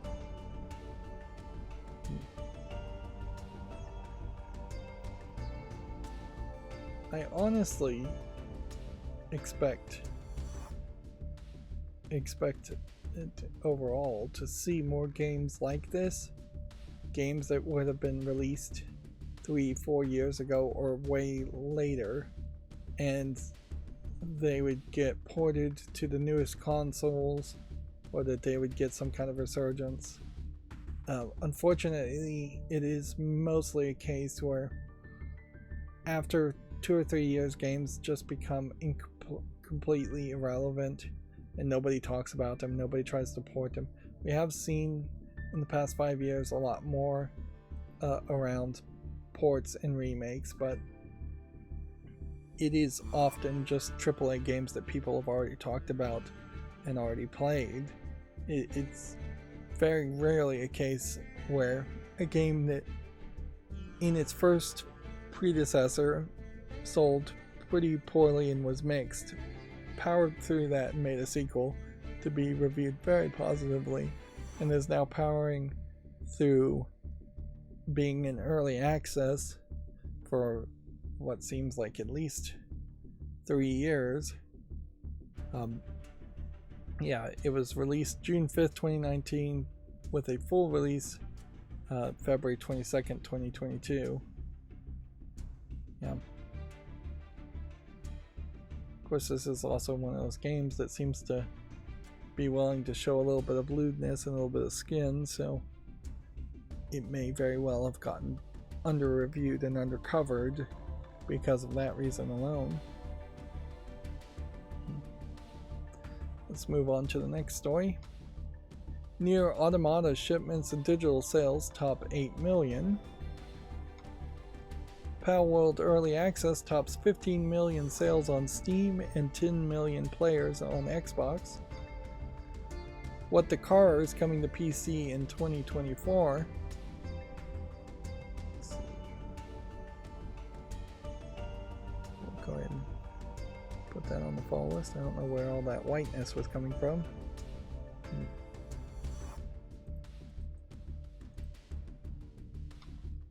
Mortal Kombat 1 DLC character Peacemaker launches February 28th for Combat Pack owners, March 6th for all others.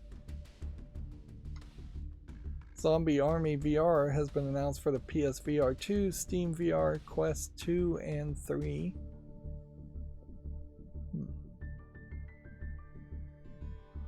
Am I willing to promote zombie VR games? This doesn't look terrible. Of course, you gotta be pretty unafraid of zombies if you're gonna put on a VR headset and start shooting them. I'll make a YouTube short around that. It's so rare we have any kind of VR game worth mentioning. Little Cities Bigger announced for the PSVR 2. So there must have been a PlayStation VR 2 event for all these announcements to come out. Wanderer: The Fragments of Fate launches June 27th. Wanderer 2: The Seas of Fortune has been announced. It's crazy to announce a game when the first game really hasn't even come out yet. And Again, I'm not sure this is on PC. I guess anywhere where it says Steam VR.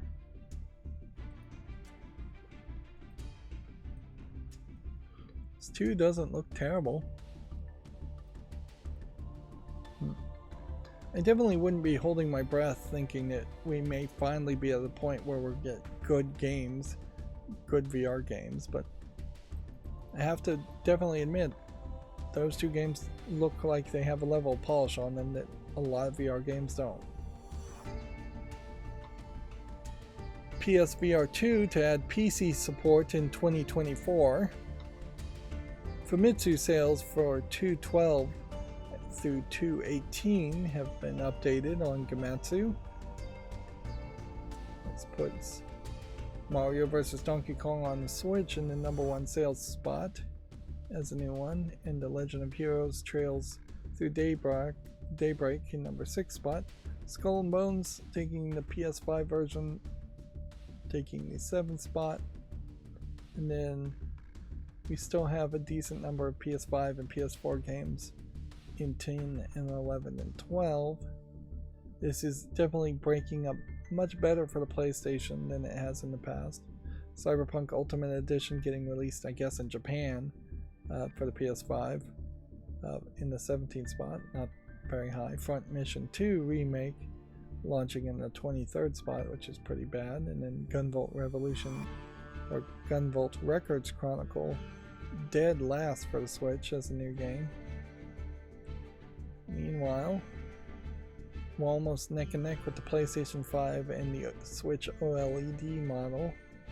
If we add the 12,000 extra Switch models being sold, though it's still very high, and the digital edition only adds that number by 5, so it's still about 7,000 to 9,000 units higher for this week for PlayStations in general versus Xboxes. I mean, versus Nintendo Switches.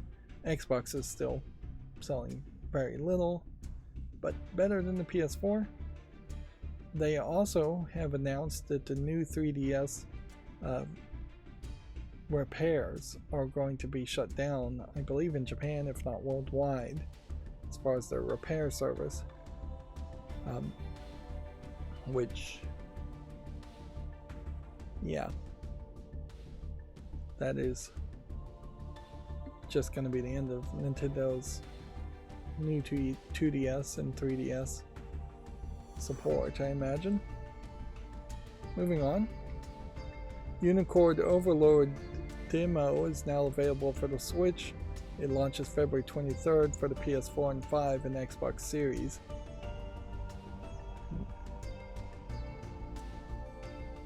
Here's where you have very useless links. Read more about this game here, here, here, here, and here. Which that's far too many articles, even for Gamatsu, who just puts out every press release. And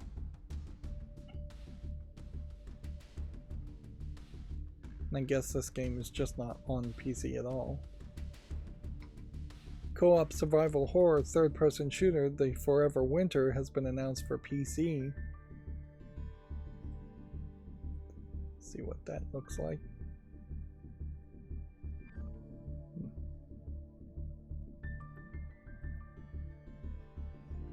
Dark screenshots. Not really getting a lot from that. I imagine we'll see more as the game gets closer to actually being released. Yohane the Parhelion Numazu in the Mirage is coming to the PS4 on March 28th with DLC announced. The PlayStation 5, Switch, and PC versions are out on February 22nd. I'm not sure if there are multiple Yohane the Parhelion games, though.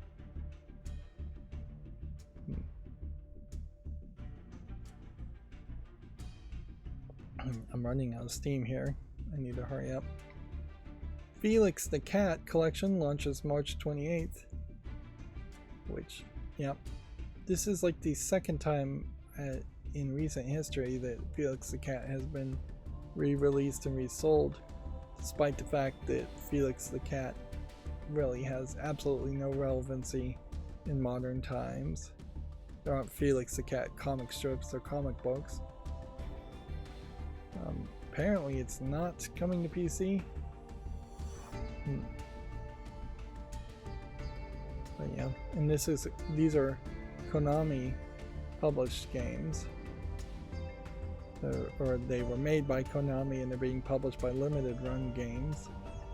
So I imagine Limited Run Games negotiated a cheap deal just to port and run emulators on these old Game Boy games.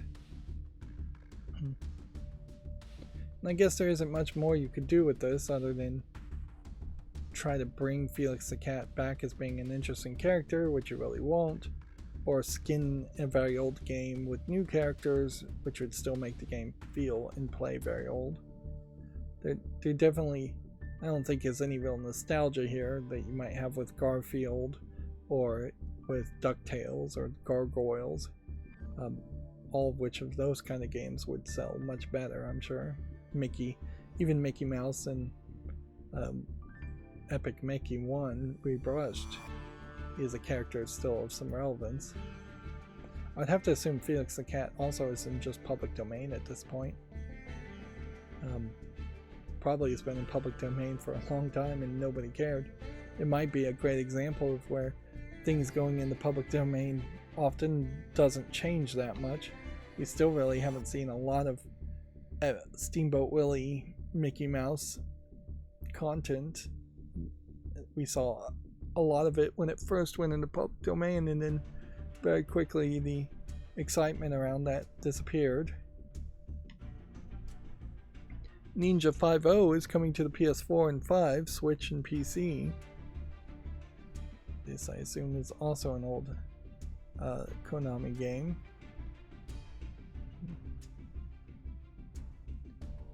If I click this, it's just going to take me to the tag of PC.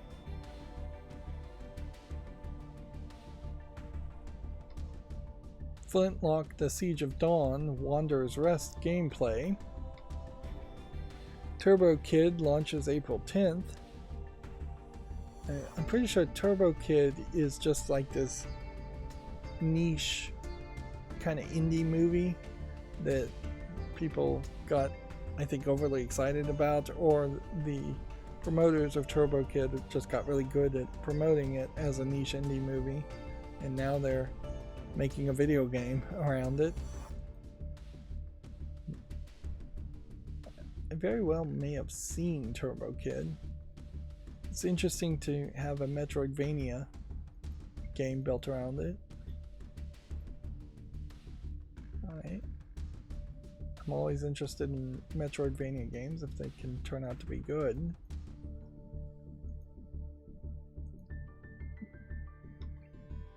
Llamasoft: The Jeff Minter Story launches March 13th.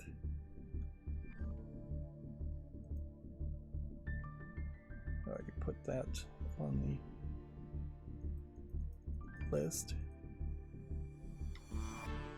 The Plucky Squire Mine Puzzle gameplay.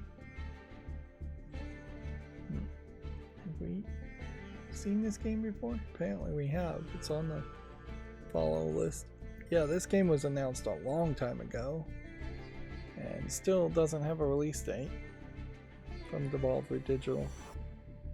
I would heavily suspect Devolver Digital is going to be one of the next companies to announce layoffs. If they manage not to do that, it'll be very applaudable. We really should just make a list of companies not laying off people at this point and try and support those companies more. But if you made that list, it would change rapidly, I imagine.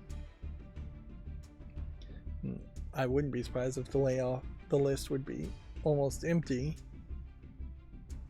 But yeah, I definitely could see Devolver Digital having overcommitted on a lot of development and publishing of games, suffering and needing to lay off people. Sea of Thieves is coming to the PS5 on April 30th.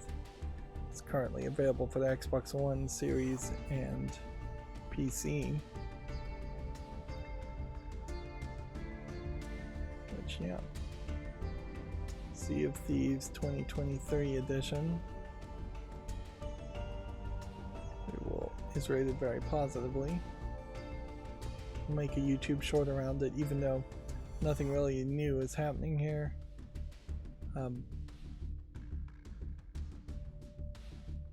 It's interesting they're still using Jack Sparrow as a promotion in Monkey Island. Makes a little bit of sense, but there's been controversy both around Jack Sparrow and Monkey Island. Sea of Thieves in particular is a weird game that seems to be super popular amongst people who work at Xbox and continuing to get support amongst people that work at Xbox, where it really feels like it has failed to really grow a big enough audience of people outside of Xbox. And that may just highlight how a game company or a big conglomerate of game companies like Xbox can really just get off the reservation as far as the way other gamers think and feel. Almost certainly there's been too many people at Microsoft playing Sea of Thieves and not enough people actually making video games themselves. And, yeah. Or making other kinds of video games, or being uninfluenced by Sea of Thieves. Pentiment is coming to the PS4 and 5 and Switch on February 22nd. Let's make sure we've already decided what to do with this game. It's already on the wish list.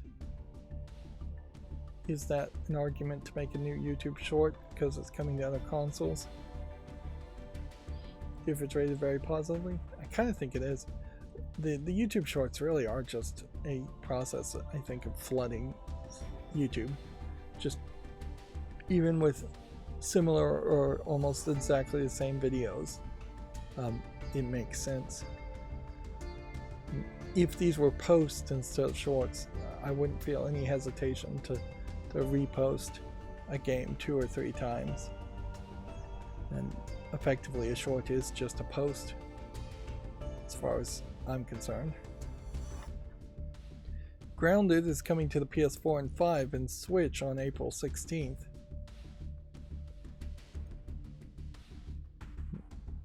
By the same logic, I guess it makes sense to re-promote Grounded.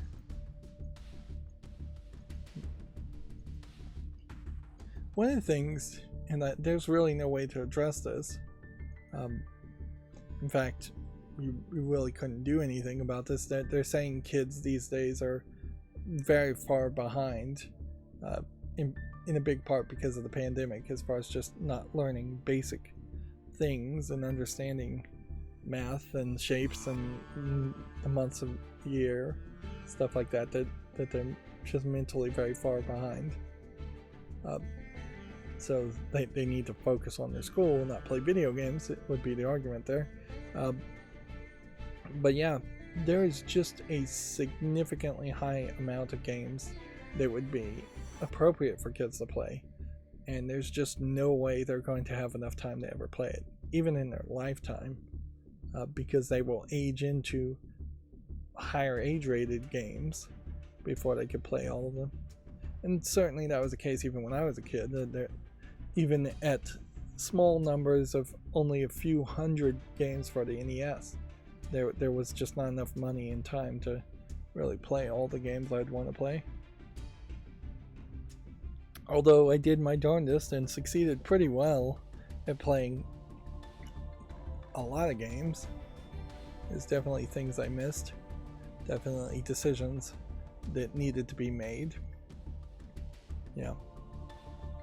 I still feel like it's very much a case where if a company just made abridged versions of some games, Grounded might be a great example of this, since this is a online co-op focused game. If I could just play the abridged version of this game and get the general story and the general experience with less grindiness, I would love that. Final Fantasy games are a great example of that too. I would love to play a Final Fantasy abridged, Final Fantasy VII abridged, that just took 10 or 20 hours at most to play. Hi-Fi Rush is coming to the PS5 on March 19th.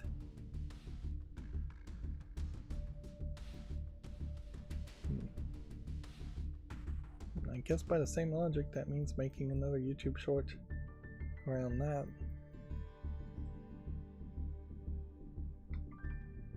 Level 0 Extraction PC closed beta test set for March 15th to the 18th. Well, almost done for today.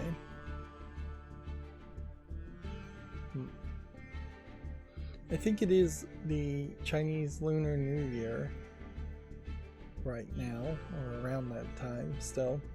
So that might explain a lack of Chinese, Asian, Japanese announcements from Gematsu that we seem to be seeing. Prison Architect 2 delayed to May 7th.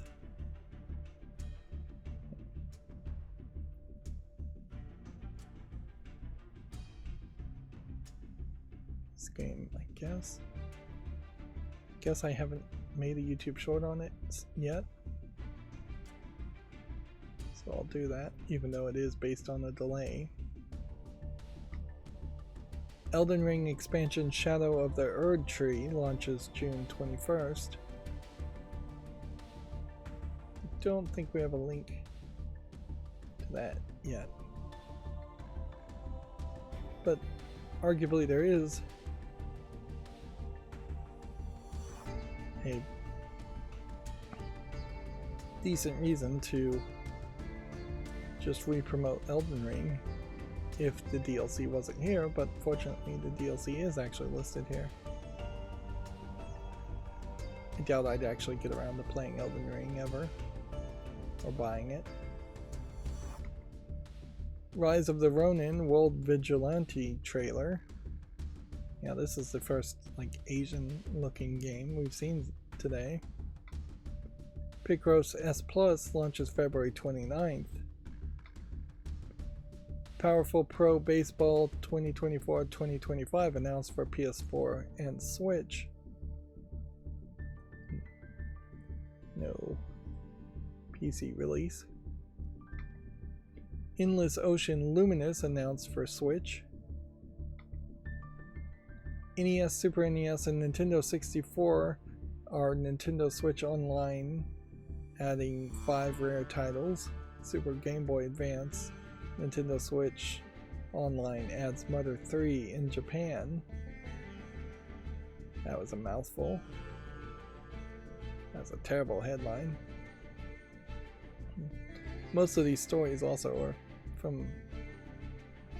are getting to be a few days ago, so we may have already covered this news. Snufkin Melody of Moomin Valley launches March 7th for Switch and PC, later for iOS and Android.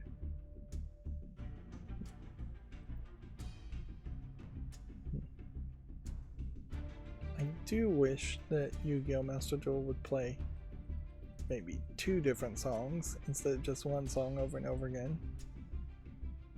But it's not that annoying. Contra Operation Galuga launches March 12th, demo now available.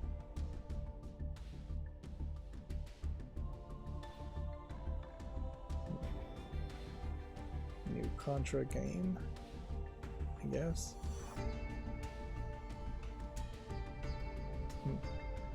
This is yet another Konami game, and just really questionable whether any of the old Konami games like Contra have relevancy in modern times. Pocket Card Jockey Rydo is now available for Switch.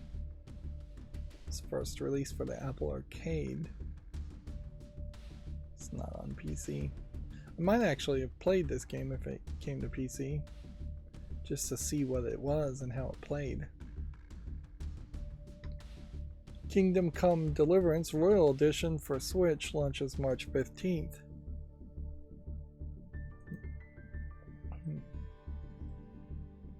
And we'll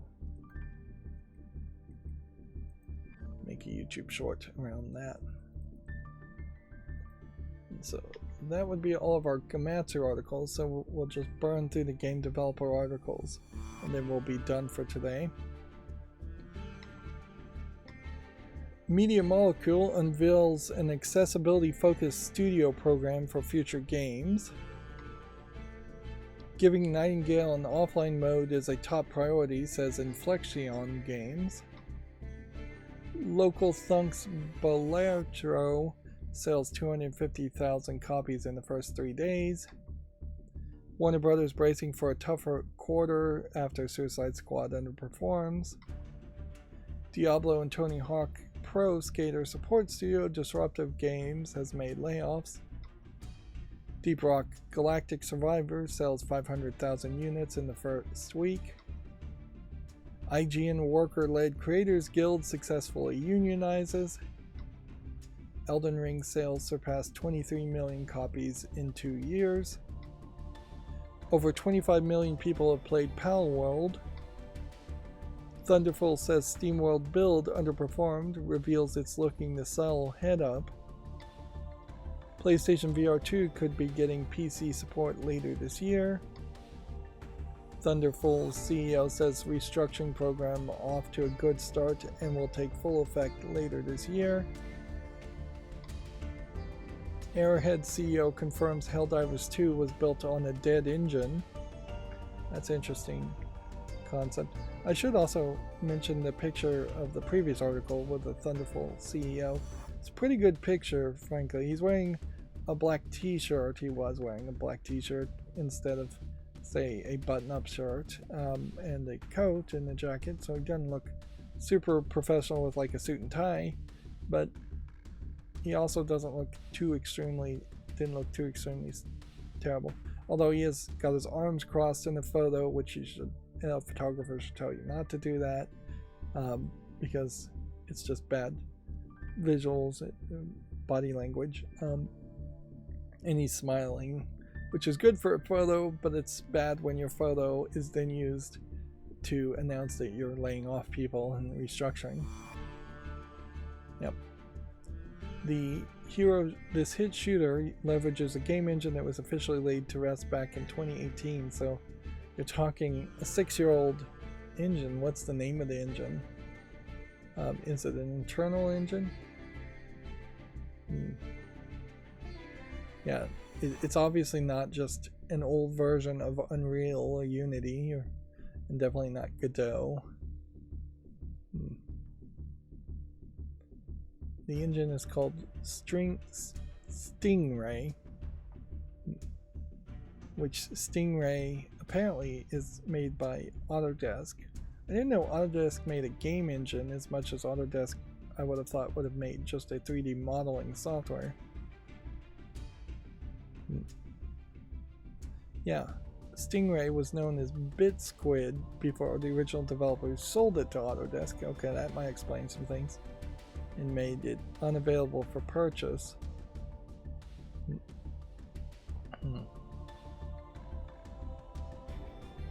So, Autodesk,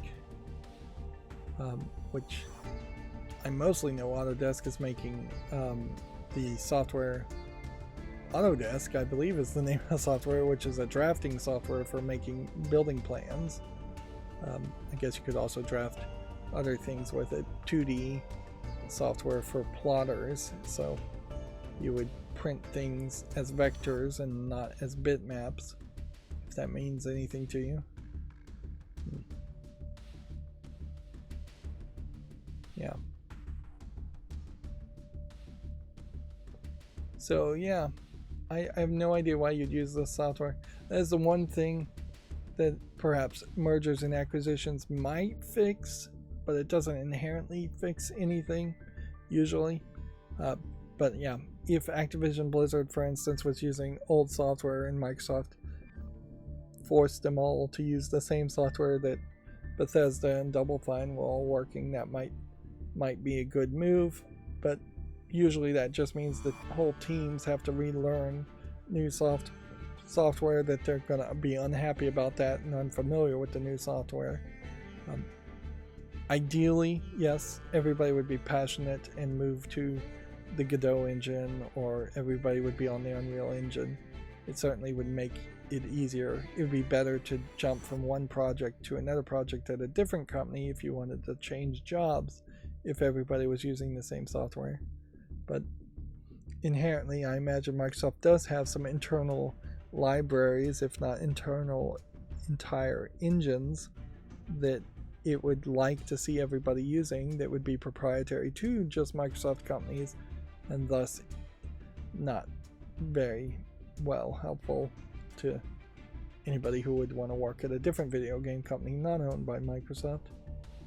But yeah, I don't imagine there was ever really a good point where it would have been the right decision, just on the face of it, to have made a game using Stingray.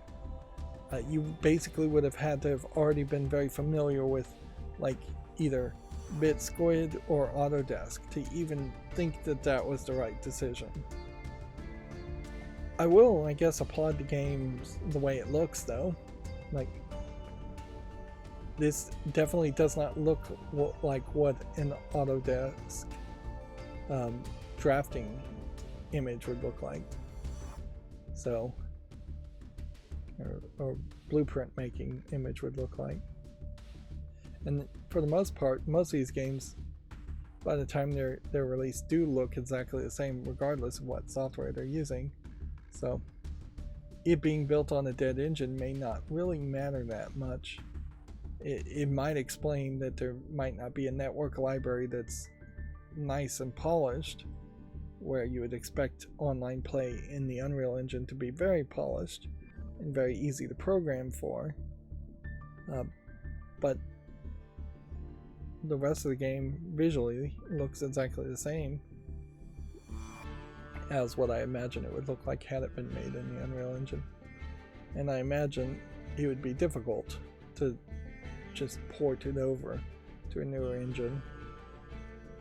But yeah, if I was making a new game today, I definitely would have a major push to use the Godot engine, and if there was no way to make that happen as an open source engine like Godot, then I would definitely push towards the Unreal Engine.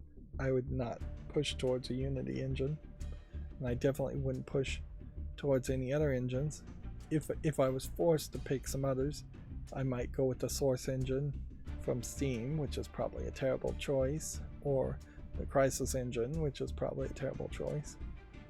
But I wouldn't even know of any other engines to even suggest or mention outside of that. Although almost certainly there are quite a few of them out there. Moving on, Tales of Arise hits 3 million copies sold. Enshrouded nets 2 million players since early access launch. And Pentiment and Grounded are coming to the Nintendo Switch, and the Hi-Fi Rush is going to the PS5. Right. And so with that, we should be at the end of the show. Yeah. That's going to be it for this recording. As always, I ask you to like, share, subscribe, comment, and watch every second of my videos. Thank you for watching. Have a good evening.